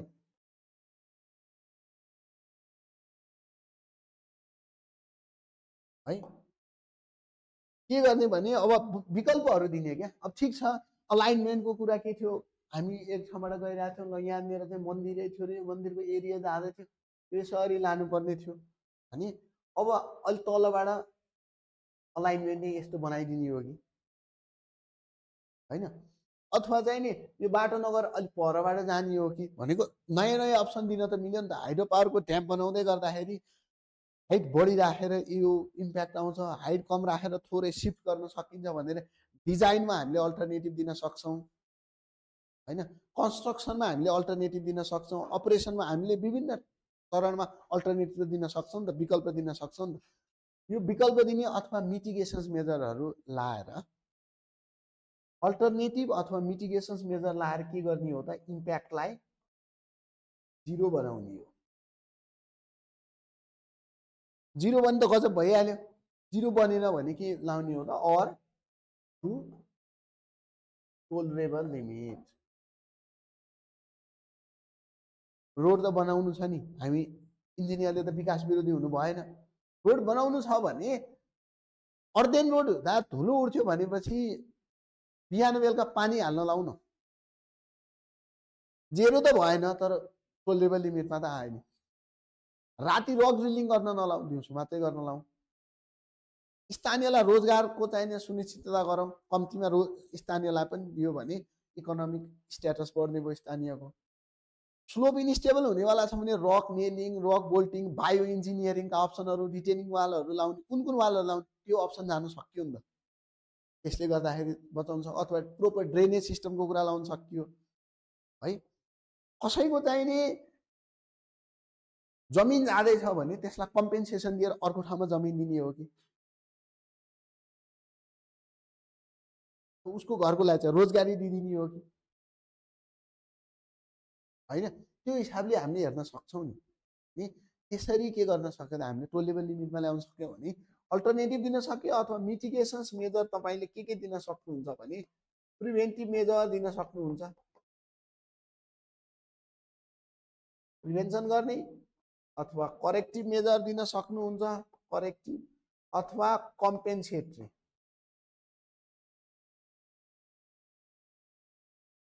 प्रिभेन्टिभ, करेक्टिभ र कम्पेन्सेटरी, जसमध्ये कम्पेन्सेटरी चाहिँ हामी अभोइड गर्छौँ। यो चाहिँ सकभर अभोइड गर्ने हो, सकभर अभोइड गर्ने, किनभने सबैलाई कम्पेन्सेसन दिएर जमिनको मूल्य, घरको मूल्य दिएर विकास गर्न सकिँदैन क्या। किनभने हामीसँग के छ त, पैसा नभएर हामी डोनरबाट ल्याउने, लोनमा ल्याएर प्रोजेक्ट गर्न खोज्छौँ। अब मुआब्जामै बाँड्न थाल्यो भने त फेरि जग्गा प्राप्ति ऐन 34ले के भनेको छ, राज्यले विकासका लागि कुनै चाहिने डेभलपमेन्ट कुराका लागि हाम्रो जग्गा लिन सक्छ जुन बेलामा पनि, तर त्यो जग्गा लिए बापत त्यसको उचित मुआब्जा दिनुपर्छ लेखेको छ। मुआब्जा नगदमा दिनुपर्छ भन्ने छ। मुआब्जा दिनका लागि के हुन्छ, सिडिओ साहब अन्तर्गतको एउटा टिम बन्छ र अध्ययन गर्छन्। अब प्रब्लम के भइदिन्छ, बजारमा रेट यहाँ पुगिसकेका हुन्छ, सरकारी रेट यहाँ हुन्छ, सरकारले लिन मिलेनन्, यो रेटमा दियो भने त भयो जतिको पैसा कहाँ जाने भयो, कम्पेन्सेसन। अब कम्पेन्सेसन दिन सकिन भने अल्टरनेटिभतिर जाने हो, अलाइनमेन्टको अल्टरनेटिभतिर जाने कि होइन। कम्प्लिटली हटाउन पनि मिलेन नि त, मान्छेको चाहिने पुर्खौँदेखिको सानो प्लट हो, घर भने त्यसलाई पनि त हटाउन मिलेन नि त। विकास हुँदैमा विनाश गर्नु पनि भयो, जङ्गलकै बिचबाट लानु त भएन नि है। अब प्रिभेन्टिभ र करेक्टिभ मेजर, यी मिटिगेसन मेजरहरू अथवा अल्टरनेटिभ लाएर के गर्ने हो त, इम्प्याक्टलाई तेरो बनेन भने कसले पनि लिनु लाने हो क्या। कहिले के हुन्छ भने स्मल थिङ बिग इम्प्याक्ट भनेर भन्छन्। जस्तो पहाडमा रोड खनिरहेको थियो, यहाँ पहाडमा रोड खनिरहेको थियो, एस्काभेटरले रोड खनिरहेको थियो, हामी जेसिबी भन्छौँ जसलाई, रोड खनिरहेको थियो, लोकल रोड थियो, लाइन दिइरहेको थियो, अगाडि अलाइनमेन्ट फिक्स थियो, खन्दै गइरहेको थियो। पहाडमा खन्दै गयो, पहाडमा त्यो हिलमा चराहरूका गुँडहरू भेटिनु, चरा भेटिनु सामान्य कुरा जस्तै हो, भेटिरहेको हुन्छ। खन्दै गयो, चराको गुँड भेटियो, त्यो गुँड भत्कियो, त्यहाँ अन्डा थियो, फुट्यो, अगाडि भइरहेको छ। अब एक हिसाबले पहाडको हिल्ली एरियामा चाहिँ अब हामी बसेका छौँ भने त्यो कमन हो, देखिरहेको हुन्छौँ होइन। अलि अगाडि गएपछि के थाहा भयो भनेपछि त्यो सम्बन्धितको जोलोजी पढेको अथवा इन्भाइरोमेन्ट पढेको मान्छेले आउँदै गर्दाखेरि के देखियो भने त्यो जुन हाम्रो एक फुट्यो, त्यो यस्तो चराको थियो जसले जीवनकालमा एकपटक मात्रै आफ्नो चाहिने साइकल बढाउँछ, अन्डा दिन्छ, र त्यो रेयर स्पेसिस थियो हाम्रोमा। भएको त के हो, यो एरियामा एउटा चाहिने यसो हानेर फुट्यो कि सामान्य कुरा जस्तो हो नि त, तर भयो कि त्यो रेयर स्पेसिस छ जुनले आफ्नो जीवनमा एकैपटक मात्रै चाहिने प्लेइङ गर्ने रहेछ भनेपछि त्यो त एक्सटिङ भन्ने हो। अब यो कुरा, यस्ता कुराहरूलाई यो EIIUले एड्रेस गर्ने हो क्या। सम्बन्धित टिमको त्यो मान्छे हुन्छन्, कसरी गर्ने हो भने वन मन्त्रालयको हेल्प लिन सकियो, त्यही लोकल वनको हेल्प लिन सकियो, अरू हाम्रो चाहिने यसको हेल्प लिएर त्यो ठाउँमा चराचुरुङ्गी कस्ता पाइन्छन्, वासस्थान के को हो भने त्यो बोटनिस्टले हेर्ने भयो। हामी सिभिल इन्जिनियरले के हेर्ने भयो भने सोइलको बेरिङ क्यापेसिटी कस्तो छ त्यो ठाउँमा, स्लोप कति छ, कति डिग्री एङ्गलहरूमा छ, भोलिका दिनमा चाहिँ भाइब्रेसनले गर्दाखेरि चाहिँ के असर हुन सक्छ, त्यहाँ हामीले चाहिँ टेक्निकली हेर्दै जाने हो क्या। तलतिर रोड छ, रोडको यो मुनतिर चाहिँ रिभर रुट हो, खोला छ अरे यहाँ, अनि हामी काट्दै पानी यहाँ फाल्दै गयो भने के हुन्छ, हामीले पढेको water supply engineering water treatment plant fail खाएन त। काट्दै माटो फाल्दै गयो भने के हुन्छ, टर्बिडिटी बढ्छ त्यो पानीमा होइन, इकोलाइको कन्ट्याक्ट बढ्न सक्ने सम्भावना हुन्छ। फोहोर गऱ्यौँ भने तल गएर कसैले ट्रिटमेन्ट प्लान्ट युज गरिरहेको छ भने त यसको ट्रिटमेन्ट प्लान्ट त अब फेल खान्छ नि, किनभने हाम्रो इन्फ्लुएन्टको क्यारेक्टरिस्टिक्स नै चेन्ज गरिदिन्छ भने यी सबै कुराहरू चाहिँ हाम्रो के आउँछ न, प्रतिवेदनमा आउँछन् है।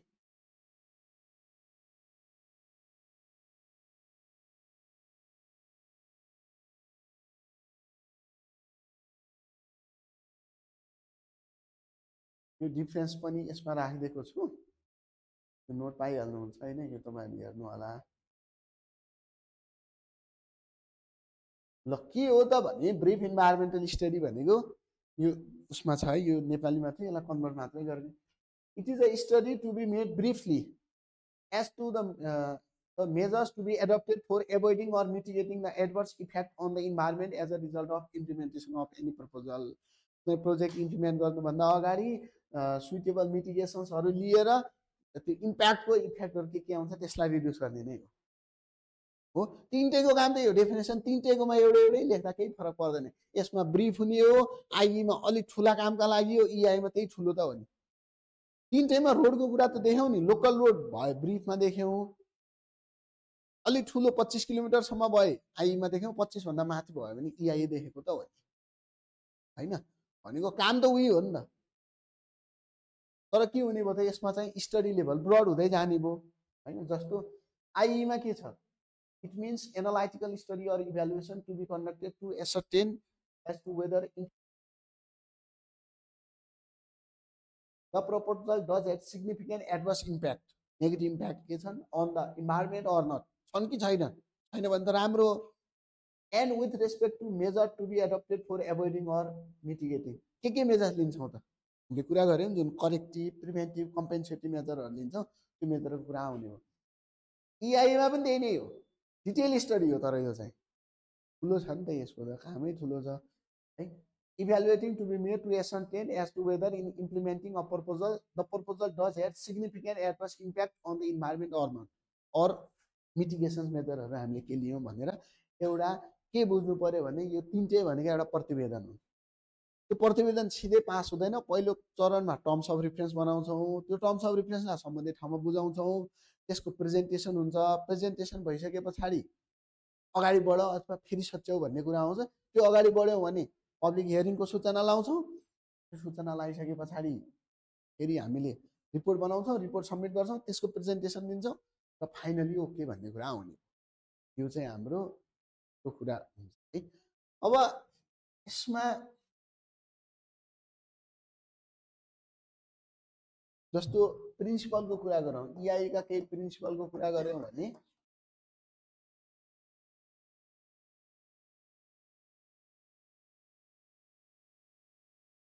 पार्टिसिपेसनको कुरा आउँछ यसमा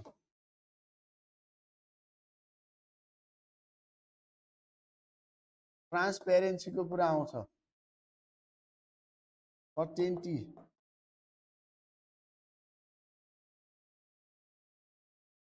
एक्जिबिलिटी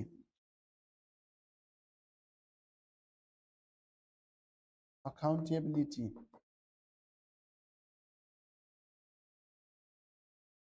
credibility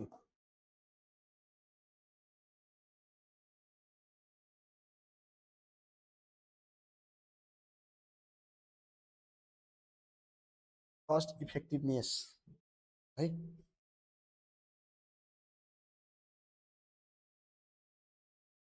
practicality यी चाहिँ हाम्रा केही प्रिन्सिपल हुन् हैन यही हुन्छ भन्ने हुँदैन लिटरेचर अनुसार हामीले लेखेको फरक देख्छौं ऐनमा भएका कुरा अब यही हुन्छन् भन्ने भयो प्रिन्सिपललाई त आफ्नो हिसाबले लेख्न सक्दैन कसैले तर हुनुपर्ने कुरा चाहिँ त्यसमा आवश्यक हुने कुरा चाहिँ आउनु पर्यो जस्तो पार्टिसिपेसन यसको प्रिन्सिपल किन हो भने हामीले पब्लिक हियरिङको कुरा गरिराखेनौं त पब्लिक हियरिङ मोर देन वन प्लेसेसमा त हामीले भनि नै रहेछौं त्यही हैन त पार्टिसिपेसनका लागि पब्लिक नोटिस लाउने कुरा गरिरहेछौं पब्लिक नोटिस किन लाउने हो पब्लिक नोटिस भनेकै पब्लिक हियरिङका लागि हैन त मान्छेलाई बोलाउनु पर्यो किन बोलाउनु पर्छ भने यसको महत्त्व बुझाउँछु क्रेडिबिलिटी के हुन्छ भने एकजना वीरगन्जको मान्छे हुन्छ वीरगन्जको मान्छेले गएर अछाममा गएर एउटा काम गरिरहेछ त्यो भन्दा पहिला त्यो ठाउँमा गएकै छैनन् अछामको मान्छे वीरगन्जमा आउन सक्छन् टाढा भूगोल भनेर इक्जाम्पल दिएको है त्यो काम भइरहेछ वीरगन्ज गर्मी हो चिसो ठाउँ हो हिमाली जिल्ला हो बोली फरक छ भाषा फरक छ खाना फरक छ अब उनलाई काम गर्दै गर्दाखेरि त्यहाँ कुनै एउटा त्यहाँको संस्कृतिको बारेमा सरफेस नलेज होला डेप्थ नलेज त हुँदैन काम गर्दै गए फिल्डमा डाटा लिँदै गए कुनै एउटा चौर जस्तो देखे त्यो चौरमा चाहिँ हो यहाँ चाहिँ सामान राख्ने ठाउँ क्याम्प साइट बनाउन सक्यो भने ठिक हुन्छ भनेर उले जीपीएस कोअर्डिनेट ल्यायो टक्क एरिया नापेर ल्यायो त्यो कुरा राखिदिए यहाँ हैन तर रिपोर्टमा आइसक्यो सब एड्रेस भयो पब्लिक हियरिङको बेलामा हामीले यो गर्छौं भन्ने बेलामा एकजनाले के भन्नुभयो भने फलानो ठाउँमा चाहिँ एउटा चौर जस्तो छ त्यो ठाउँमा चाहिँ प्रत्येक वर्ष हाम्रो मेला लाग्छ यो महत्त्व हो त्यो ठाउँलाई चाहिँ चलाउनु हुँदैन है भनेर कसले भन्ने स्थानीयले भन्ने हो नि त त्यो त पार्टिसिपेसन आउने कुरा हो नि त त्यसका लागि पब्लिक हियरिङ तर हामीले त्यहाँ त के बनाइसकेका छौँ युज भइसक्यो नि त त्यो क्याम्प साइट त्यो मिलेन नि त किनभने परापूर्व कालबाट आइरहेको कुरालाई पनि त हटाउने होइन नि त कल्चरल कुरालाई पनि त रोक्नुपर्ने छ हामीले होइन कुनै ठाउँमा के हुन्छ हिउँदको महिना गएर काम गरिदियो ड्राई पिरियडमा गएर काम गरिदियो त्यो ठाउँमा चाहिँ मूल फुट्ने हुन्छ पानी फुट्ने हुन सक्छ वाटर सोर्सका कुराहरू आउँछन् अथवा कुनै बेलामा चाहिँ पहिरो आउने ठाउँ हुन्छ थाहा हुँदैन नि त अनि ती सबै कुरा त पार्टिसिपेसनबाट आउने भयो नि त है ट्रान्सपेरेन्सीको कुरा के हो भने रिपोर्ट चाहिँ यो ओपन टु पब्लिक पनि हुन्छ कि जस्तो इआईको केसमा चाहिँ के हुन्छ इआईको केसमा चाहिँ 7 दिनका लागि ministry of forest and environment अहिले पनि तपाईँले वन मन्त्रालयको वेबसाइट हेर्नुभयो भने त्यहाँ कुनै न कुनैको चाहिँ नि ओपन गरे होला फोर कमेन्टका लागि हामीले राय सुझाव दिनका लागि नेपालभरि ग्लोबली नै जसले पनि त्यो पढेर कमेन्ट दिन सक्छ सजेसन दिन सक्छ भनेर ओपन नै गर्छौँ एआईको केसमा अरू केसमा पनि के हुन्छ हामीले चाहिँ के हुन्छ पछि त ओपन नै गर्ने होइन ट्रान्सपेरेन्ट नै छ नि यत्रो पब्लिकलाई बोलाइरहेछौँ कुरा ल्याइरहेछौँ देखाइरहेछौँ हामीले यो गऱ्यौँ भनिरहेछौँ भनेपछि पारदर्शी हो नि त पारदर्शी हुनु पर्यो भन्ने भयो सर्टेन्टी भनेको टाइम बाउन्ड हुनु पर्यो होइन टाइम बाउन्ड भनेको आज भेट्यो साथीहरूलाई म त फलानु एउटा आयोजनाको इआईएमा छु भन्यो 25 वर्षपछि भेट्दा म त्यही इआई गरिरहेको छु भने कहिले इआई भ्याउने कहिले टेन्डर खुल्ने काम कहिले हुने एउटा निश्चित समय हुनु पर्यो नि त तोक्या छ नि त समय त चाँडो हुनु पर्यो क्या सकभर चाँडो भन्दैमा अब निस्कु त भएन 7 दिनको सूचना लगायो भने त 7 लाउनु पर्यो है फ्लेक्जिबिलिटी यो फ्लेक्जिबिलिटी हो है फ्लेक्जिबिलिटी भनेको के हो एउटा चाहिँ फर्दर जस्तो क्लाइन्टको मर्जीले पनि कहिलेकाहीँ फरक परिदिन्छ क्या जस्तो 20 देखि 30 मिटरका लागि बिएस भन्यो नि होइन 28 मिटरको बिल्डिङ थियो क्लाइन्टले भन्यो म रिडिजाइन गराउँछु मलाई यो 35 मिटरको बिल्डिङ बनाउन मन लाग्यो भन्यो पायो नि त क्लाइन्टले त होइन नक्सा पास भएको छैन रिडिजाइन गरेर फेरि प्रक्रियामा अब 30 सम्म बिएस हो 35 मा आइई गर्नु पर्यो नि हामी त बिएस को एक चरण अगाडि पुगिसकेका थियौँ भने अब चाहिँ यसका लागि चाहिँ यो गर्नै मिल्दैन यो टर्मिनेट गर्नुपर्छ भन्न त मिलेन नि त अनि अलाइन गर्नु आखिर लेख्ने त प्रतिवेदनै हो नि प्रक्रिया मात्रै अलि डेफ्ट हुने त हो है फर्दर स्टडीका लागि पनि ठाउँ चाहिँ हुनु पर्यो अकाउन्टेबिलिटी अकाउन्टेबल हुनु पर्यो जिम्मेवार हुनु पर्यो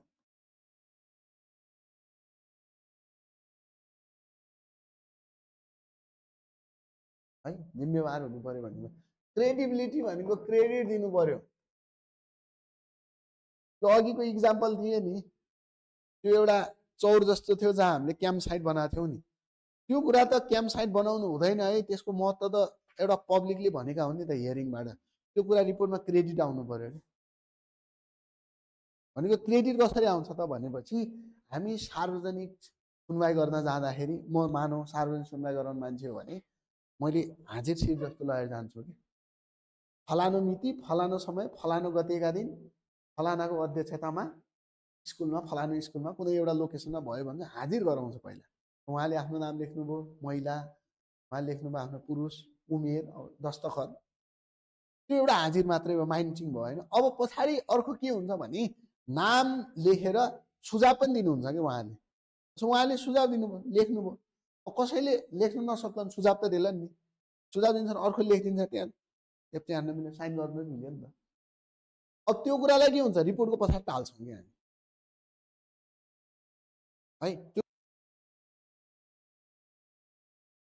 सुनवाई गरेको हो भने सम्बन्धित वडाले अथवा पालिकाले चाहिँ हामीलाई एउटा उसको लेटर पेडमा दिनुपर्छ फलानु ठाउँमा यो भएको थियो भन्ने हिसाबले दिनु न आधिकारिकता भएन नि त कसैले गलत पनि गर्न सक्छ नि त यहाँ त आफै कागज बनाएर फोटो खिचेर अर्को ठाउँको त गर्नु मिलेन नि त होइन नि त्यो क्रेडिबिलिटी भनेको त रिपोर्टको पछाडि त त्यहाँका पब्लिकका त कुरै आएको छैन कसैबाट केही डिफरेन्स लिएको भने साइट गर्छौँ नि त्यहाँ क्रेडिट दिएको कस्ट इफेक्टिभनेस लो पैसा चाहिँ छैन हामीसँग लाग्नै भएन भन्ने हो खर्च भइहाल्छ प्र्याक्टिकलिटी हुनु पर्यो प्र्याक्टिकल हुनु पर्यो क्या जस्तो 10 वटा रुख काट्छौँ 10,000 रुख लगाइदिने हो 10 रुख काट्दा 10,000 सुन्दै अलि नपत्याउने जस्तो भयो ठाउँ हुनु पऱ्यो नि त त्यति लाउन। 10 रुख काट्ने ठाउँ 10,000 लाग्छ कि लाग्दैन? हो, 10 रुख काटेको ठाउँमा म 100 वटा लाउँछु, 20 आफ्टर कन्स्ट्रक्सन लाउँछु भन्ने हिसाबले भन्दा अलिक प्र्याक्टिकल होला। 10 वटा काट्यो 1 लाखै लगाइदिन्छु लेख्दैला नि। रिपोर्ट हो भन्दै लेख्नु भएन नि, प्र्याक्टिकल पनि हुनु पऱ्यो नि, होइन? सम्पूर्ण तपाईँले भने अनुसारले चाहिँ सम्पूर्ण रोजगार चाहिँ स्थानीयलाई मात्रै हुनेछ भनेर सम्भव हुन्छ? त्यो प्र्याक्टिकल हुन्छ? निर्माण व्यवसायले चाहिँ स्किल ह्युमन रिसोर्स कहाँबाट ल्याउने? रिपोर्टमा लेखाएको छ भन्दा भोलि त लफडा हुन्छ नि यो कुराले, होइन? हो, प्राथमिकता दिइनेछ पो भन्ने हो त, लाउने पनि हो केही हदसम्म। तर स्किल ह्युमन रिसोर्स अब एग्रिगेटको कामै गर्न जान्दैनन्, भिटामिनको काम गर्न जान्दैनन्, अरू कुरा जान्दैनन्, चिनाइ गर्न जान्दैनन् भने स्किल ह्युमन रिसोर्सको ठाउँमा त रिप्लेस गर्न सकिएन नि त। अनस्किल सेमी स्किललाई अलिअलि ट्रेनिङ दिएर गराउन सकिएला भने त्यो खालको प्र्याक्टिकल पनि हुनु पर्यो है। यो इआईका प्रिन्सिपलहरू भयो। ठिक छ। अब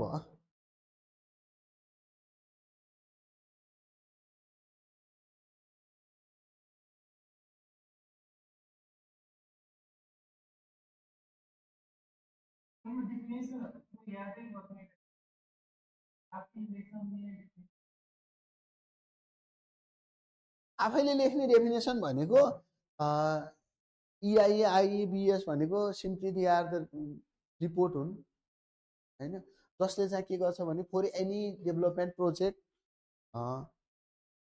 EIA BES and IE they are the report, they conclude how to mitigate the how to reduce the impact भन्ने हिसाबले चाहिँ नि भनेको कसरी भन्ने भने यी एउटा प्रतिवेदन हुन् जसमा चाहिँ के हुन्छ सेभरल अल्टरनेटिभहरू मिटिगेसन मेजरहरू लिएर त्यो प्रोजेक्टलाई चाहिँ त्यो प्रोजेक्टका चाहिँ प्रभावहरू नकारात्मक प्रभावहरूलाई घटाउने नेगेटिभ इम्प्याक्टहरूलाई घटाउने हिसाबले चाहिँ नि प्रोजेक्ट बन्नुभन्दा अगाडि नै हामीले एउटा प्रतिवेदन बनायौँ भने त्यो चाहिँ हाम्रो बिएसआइई इआई हुन् भनेर लेख्नु पर्यो।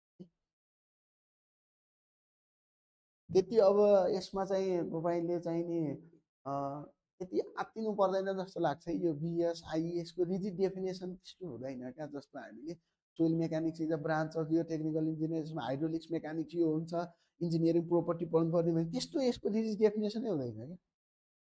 यो कसरी बुझ्नुपर्ने हो भने बिएसआइई इआई तिनटैको एउटै लेख्यो नि त definition. They all three are the reports नै हुन्, प्रिलिमिनरी स्टेजमा प्रिपेयर गर्नुपर्ने हुन्। Mostly they incorporate environmental management plan हुन्छ यसमा, जसमा चाहिँ how to mitigate the negative impact त्यो कुराहरू एड्रेस गरिएको हुन्छ भन्ने हो। यो हाम्रा क्वेसनहरूको केही कलेक्सन हो। अस्ति 10 महिना 12 गते भएको इक्जाममै क्वेसन सोधेको थियो।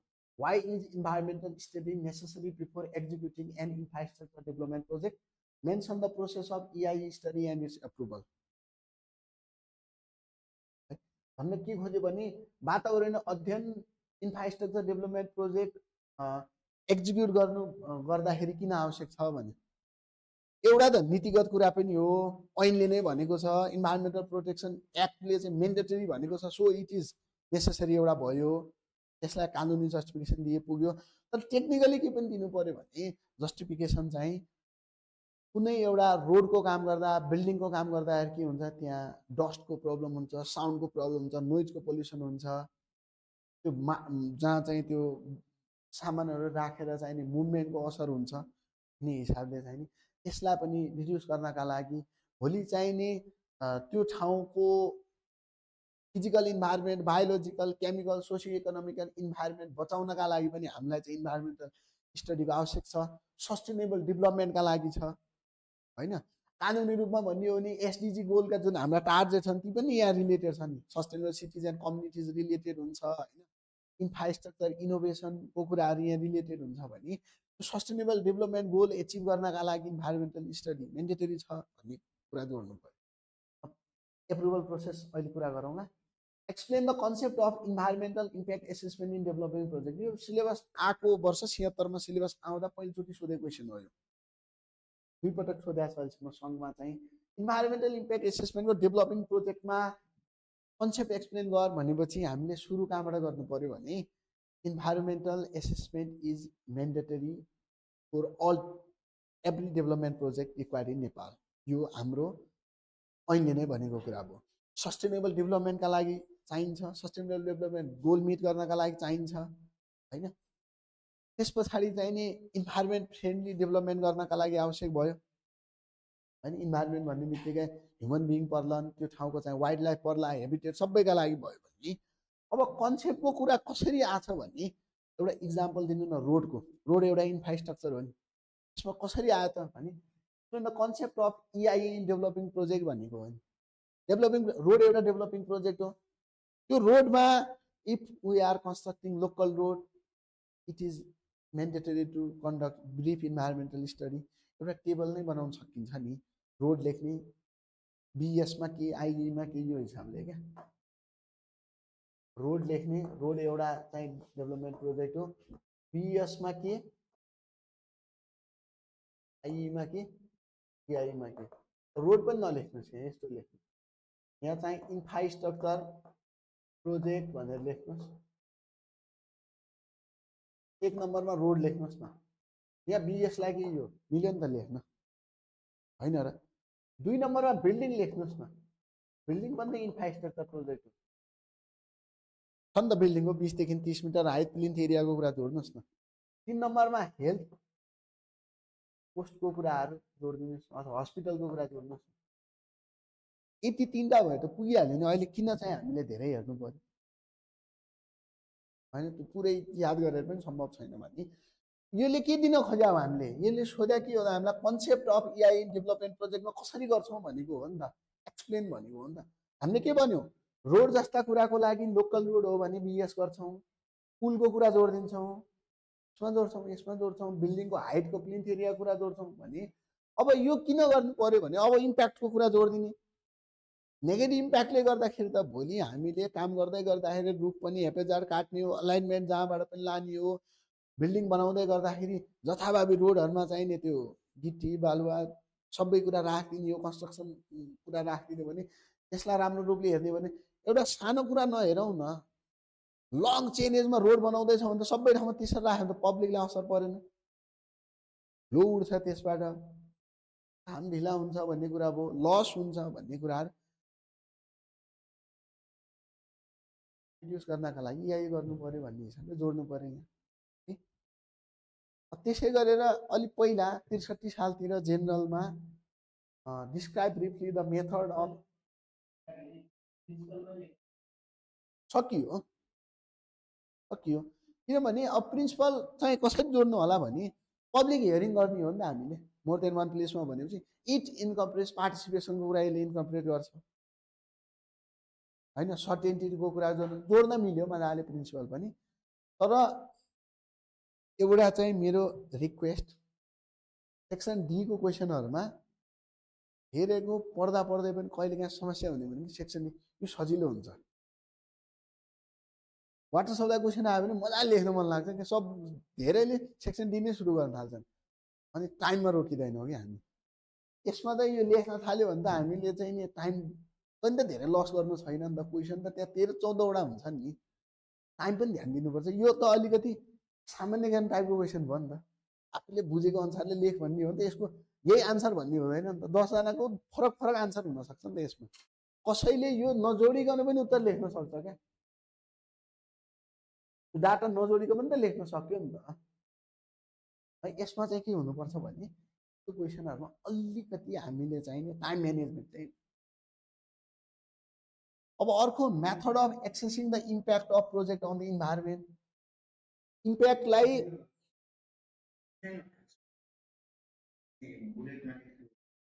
मिल्छ मिल्छ केही फरक पर्दैन, बस आन्सर लेख्नु पर्यो क्या। बुलेटमा लेख्नु, प्याराग्राफमा के हुन्छ भने अलिक ठुलो देखिन्छ, अलि इम्पोर्टेन्ट कुराहरू कहिले यहाँ बिचमा लेखिदिएका हुन्छ, इपिएका कुराहरू बिचमा लेख्यो भने त्यो त्यसमा ध्यान नजान सक्छ। हामीले त एट्र्याक्टिभ बनाउने हो नि त, एट्र्याक्टिभ बनाउनलाई तान्ने हो नि त। अरूलाई जित्नु छ नि त, यहाँ त लेख्नु त सबैले लेख्ने नै हो नि त।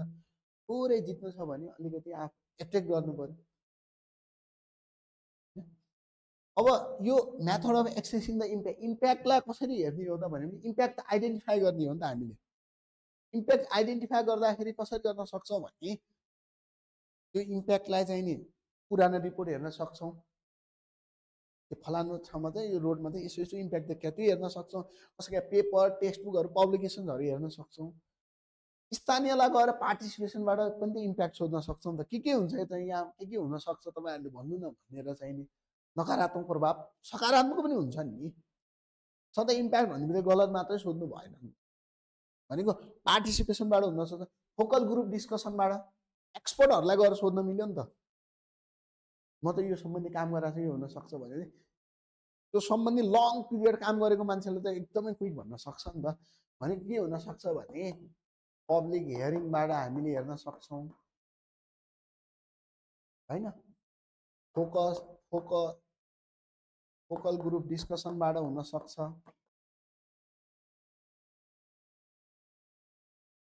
एक्सपर्टको इन्टरभ्यूबाट हुनसक्छ होइन, अथवा चाहिँ नि हाम्रो चाहिँ नि लिटरेचरहरू युज गर्न सक्छौँ हामीले। लिटरेचर भनेको सिमिलर रिपोर्टहरू हेर्न सक्छौँ पुरानो खालको यस्तै खालको योजनाहरूको, अथवा चाहिँ पेपरहरू हेर्न सक्छौँ, कसैका पब्लिकेसन्सहरू हेर्न सक्छौँ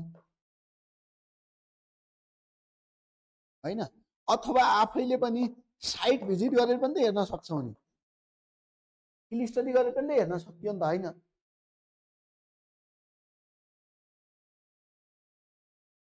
अब अर्को जस्तो अर्को क्वेसनमा as per EIA national guideline now it is mandatory to conduct EIA for significant roads in Nepal, how does it help the environment as well as road network, give a critical analysis भने यो 62 सालतिर सोधेको question हो।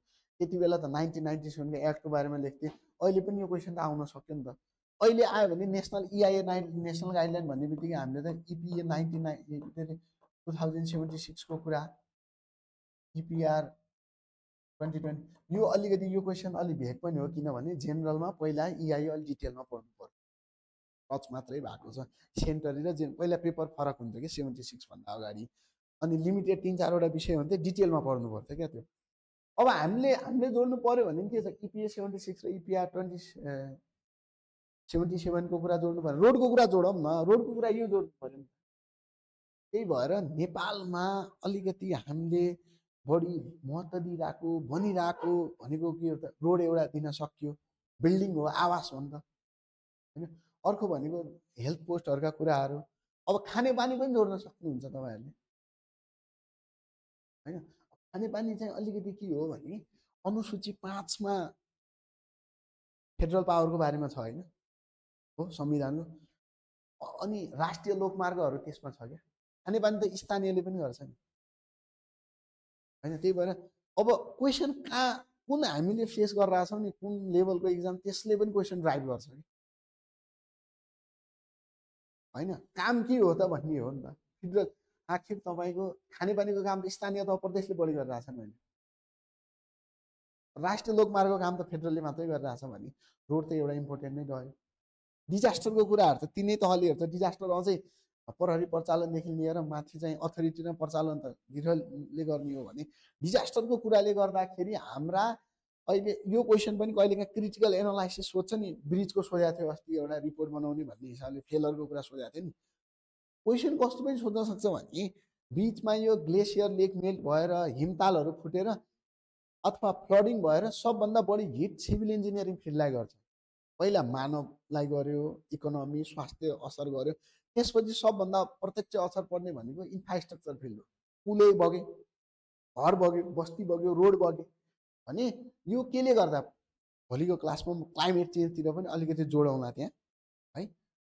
अब continue गरौँ है। यो क्वेसनहरू पाउनुहुन्छ तपाईँहरूले, यसलाई कसरी गर्ने भन्ने हिसाबले चाहिँ आफूले चाहिँ आइडिया डेभलप चाहिँ गर्नुपर्छ। जस्तो पहिला के हुन्छ भने प्रोजेक्टको कन्सेप्ट आउँछ है, प्रोजेक्टको कन्सेप्ट आउने बित्तिकै हामीले स्क्रिनिङ गर्छौँ। स्क्रिनिङ गर्ने बित्तिकै यो शेड्युल 1, 2, 3 BES,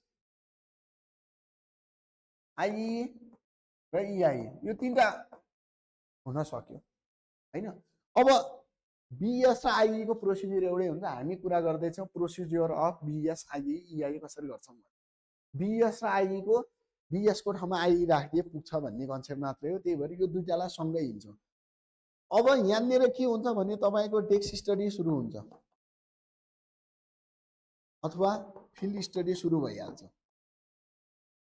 कुन ठाउँको काम हो तपाईँले गुगल अर्थ खोलिहाल्नुहुन्छ, त्यसको लेटिट्युड लङ्गिट्युड हेरिहाल्नुहुन्छ, कहाँबाट कहाँसम्मको कुन कुन वडा पर्छन्, सबै काम त घरबाटै भइहाल्छ नि डेस्क स्टडी। अब फिल्डमा तपाईँ गयो भने अब सम्बन्धित वडाको चाहिने प्रतिनिधिलाई भेटिहाल्ने, अनि त्यहाँ चाहिँ कस्तो टोपोग्राफी के छ, जिपिएस लोकेसन गएर क्रस भेरिफाईले लिइहाल्ने होइन, त्यो थालिहाल्नुहुन्छ। अब तपाईँको काम के हुन्छ भने टोर बनाउने, प्रिपरेसन अफ टिओआर बनाउन थाल्छौँ। टिओआर अब अनुसूची 5 अथवा 6 अथवा 7 हो नि त होइन, 6-7 अनुसार टोर बनाउन थाल्यो हो। 6 अनुसार बीएस को टोर बनायो, 7 अनुसार आई को। अब यो लेख्यो भने के भयो त, सबमिसन अफ टिओआर सबमिट गर्यो। सबमिसन गरिसके पछाडि हामीलाई प्रेजेन्टेसनमा बोलाउँछ। प्रेजेन्टेसन अफ टिओआरलाई बोलाउँछ, ठिक छ। अब प्रेजेन्टेसनमा गयो होइन, यो प्रक्रिया यही नेपालभरि यही नै हो प्रक्रिया। बिएसआईलाई पहिला काम गराउँछु भने अब व्यक्तिगत मान्छेका काम पनि हुन सक्छन्, गभर्मेन्टका काम पनि हुन सक्छन्। फिल्ड स्टडी डेस्क स्टडी गर्यो, टोर बनाउन थाल्यो, टोर बनाए पछाडि टोर सबमिट गर्यो। अब दुई पक्षको समझदारीमा प्रेजेन्टेसन गरौँ भन्ने हुन्छ। दिन तोक्नु पर्यो नि त दुवैलाई नै। प्रेजेन्टेसनमा अहिले चाहिँ नियम के हुन थाल्यो भने लगभग 70% चाहिँ टिम मेम्बर आउनुपर्छ भन्ने भयो। अब त्यो 100 नै बनाउँदैछ। समस्या के भयो भने सिबी एउटाको हुने, मान्छे नआउने, प्रेजेन्टेसनमा नआउने, केही पत्तै छैन, कसले काम गरेको थाहा छैन। समस्या के भयो भने एकपटक त्यो चाहिने त्यो मान्छे यहाँ छँदै नरहेछन्, अनि पहिले नै त्यो काम छोडेर गइसकेर सिबी युज भइरहेछ। समस्या भयो। कहिलेकाहीँ के हुन्छ त्यसरी त्यही सिबी राख्दै गर्दा दुईटा काम एउटै काममा दुई ठाउँमा एकजनाको सिबी छ कि हो।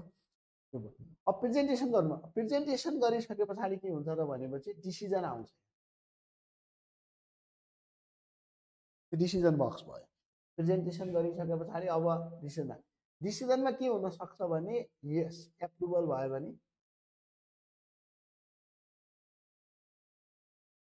भयो भने, हुन सक्छ। नो भयो भने के हुने त, नो भएन अरे होइन। अब नो भयो भने के हुन्छ भने कहिलेकाहीँ यता पनि जान सक्छ कि, फेरि तपाईँको प्रिपरेसनमा जान सक्छ कि, प्रिपरेसन गरेर फेरि सबमिट गर, यो भयो नि, यो कुरा भयो नि, एड्रेस गर्नु पर्यो भन्ने कुराहरू आउँछ है। टर्मिनेट हुने अवस्था पनि आउन सक्छ कहिलेकाहीँ, तर जेनरली टोरमै टर्मिनेट भन्ने चाहिँ हुँदैन, प्रतिवेदनमा हो होइन डिसिजन दिने। अब एप्रुभल भयो, एप्रुभल भइसके पछाडि फेरि एप्रुभल हुँदैमा टोर पास भएको चाहिँ होइन, कमेन्ट त आउँछ नि त।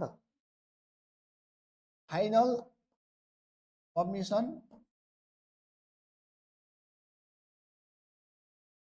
Addressing all comments. अब बल्ल हाम्रो चाहिने कमेन्ट त आयो नि त।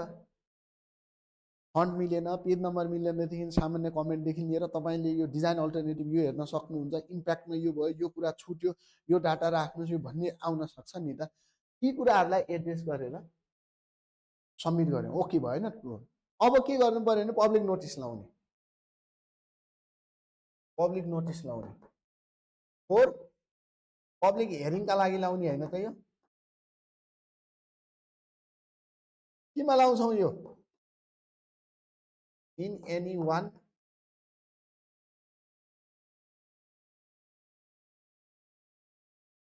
सात दिनको लागि लोकल न्युज पेपरमा लाउँछौँ है।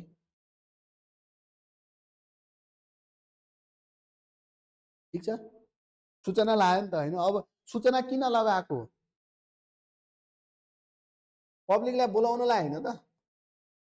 अब पब्लिक हियरिङ गर्नु पर्यो नि त,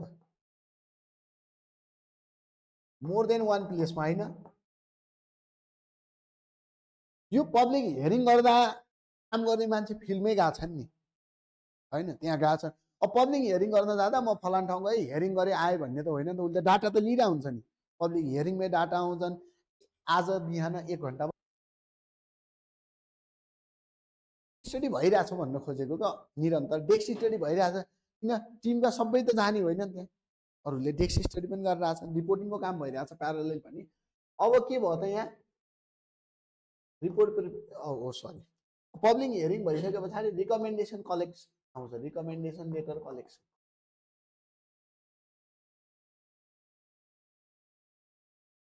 सुझावका लागि हामीले रिकमेन्डेसन सम्बन्धित निकायबाट चाहिँ के हुन्छ, राय सुझावका लागि चाहिँ नि भनेर चाहिँ यसले चाहिँ पब्लिक हियरिङ गरेको भनेर सम्बन्धित नगरपालिकाले आफ्नो वडाले लेटर पेडमा चाहिँ हामीलाई चाहिँ नि रिकमेन्डेसन लेटर दिने भयो होइन। अनि त्यहाँदेखि के हुन्छ, अब चाहिँ हाम्रो रिपोर्ट प्रिपरेसन भयो, submission of draft report, submission of, मैले यहाँ चाहिँ ड्राफ्ट रिपोर्ट भने तपाईँहरूले इक्जाममा आयो भने के भन्ने भने यहाँ preparation of TOR for BES, preparation of TOR for IEE, submission of TOR of BES। त्यस्तै यहाँ जस्तो submission of draft BES report अथवा IE रिपोर्ट भन्न त मिल्यो नि त होइन यो ठाउँमा है।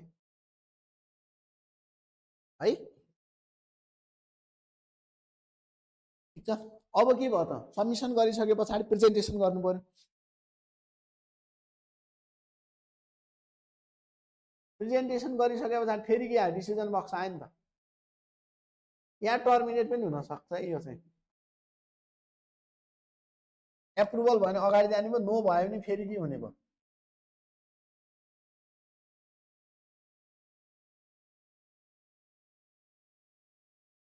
होइन। एप्रुभल भयो भने त अब के गर्नु पर्यो, फेरि कमेन्टहरू एटेच गर्नु पर्यो होइन। कमेन्ट इन्कर्पोरेसन हुनु पर्यो। अनि सबमिसन अफ फाइनल रिपोर्ट बुझाउनु पर्यो। त्यस पछाडि चाहिँ सर्टिफिकेट कलेक्सनको कुरा आउँछ, सर्टिफिकेट कलेक्सन फर BES अथवा IE के गरेको हामीले यसको एप्रुभलको सर्टिफिकेट आउँछ। त्यस पछाडि हाम्रो चाहिँ मोनिटरिङको कुरा आउँछ। अब मोनिटरिङको कुरा चाहिँ यो अहिले अलि बढी पपुलर भइरहेको छ। DLP भित्र चाहिँ कन्ट्र्याक्टरले गर्छ, आफ्टर DLP चाहिँ मिनिस्ट्री अफ फरेस्ट एन्ड इन्भाइरोमेन्टले गर्छ भनेर भनेको छ। यो तपाईँको प्रक्रिया हो कि नेपालमा IE र BES कसरी पास हुन्छ भने दुईचोटि प्रेजेन्टेसन गर्नुपर्छ। यो प्रोसेस अलिक खर्चिलो पनि हुन्छ है। खर्चिलो कसरी भयो भने पत्रिकामा सूचना निकाल्दा त पैसा तिर्नु पर्यो नि, अझै EIA मा त के भयो, नेसनल न्युज पेपर निकाल्नु पर्यो, अझ महँगो दुईचोटि निकाल्नु पर्छ त्यसमा त सूचना। अनि अहिले त के पनि ट्रेन्ड आयो भने अन्तिममा रिपोर्ट पास भयो भनेर पनि सूचना निकाल्न लाउँछन् कि अफिसर, त्यो भन्दा अझै महँगो पर्यो नि। अब प्रेजेन्टेसन हुँदैछ भने त्यहाँ चाहिने प्रेजेन्टेसन गर्दाखेरि है ल यो म ऱ्याप गर्छु है। अब यो तपाईँको के भयो भने प्रेजेन्टेसन गर्दा पनि खर्च लाग्यो, फिल्डमा जाँदा खर्च लाग्छ, रिपोर्ट बुझाउनु पर्ने छ। IE पास गर्नु पर्यो भने यो मन्त्रालयतिरहरू त रिपोर्ट गर्नु 9 वटा IE का प्रतिवेदन बुझाउनु पर्छ ड्राफ्टमै, खर्च हो नि त त्यो भने अलिक खर्चिलो पनि छ कि। फेरि त्यो खर्चिलो भन्दैमा वातावरणलाई नै प्रोटेक्ट गर्ने उसले चाहिँ फेरि सस्तै हो है। ल आज चाहिँ अब अर्को सर आउनु भएछन् होइन। यो BES र IE को कुरा भयो। EIA को प्रोसिजर अलिक फरक छ, स्कोपिङको कुरा र नोटिस टाँस्ने कुरा छ, त्यो भोलि। मोनिटरिङ भनेको अब यो हामीले त रिपोर्टमा त लेख्यौँ यो गर्ने भनेर, यसको मोनिटरिङ त हुनु पर्यो नि त। त्यो मोनिटरिङ अथवा इभ्यालुएसन भन्छ, यो MNE भन्छ नि त, MNE। त्यो चाहिँ DLP सम्म चाहिँ कन्ट्र्याक्टरले गर्नु पर्यो। त्यस पछाडि चाहिँ हाम्रो के हुने भयो, रुख लाग्यो कि लागेन, वालहरू लाग्यो कि लागेन, भनेको कुरा गर्यो कि गरेन भन्ने रिपोर्टमा हामीले उल्लेख गरेका कुराहरू चाहिँ त्यहाँ भयो कि भएन भन्ने छ।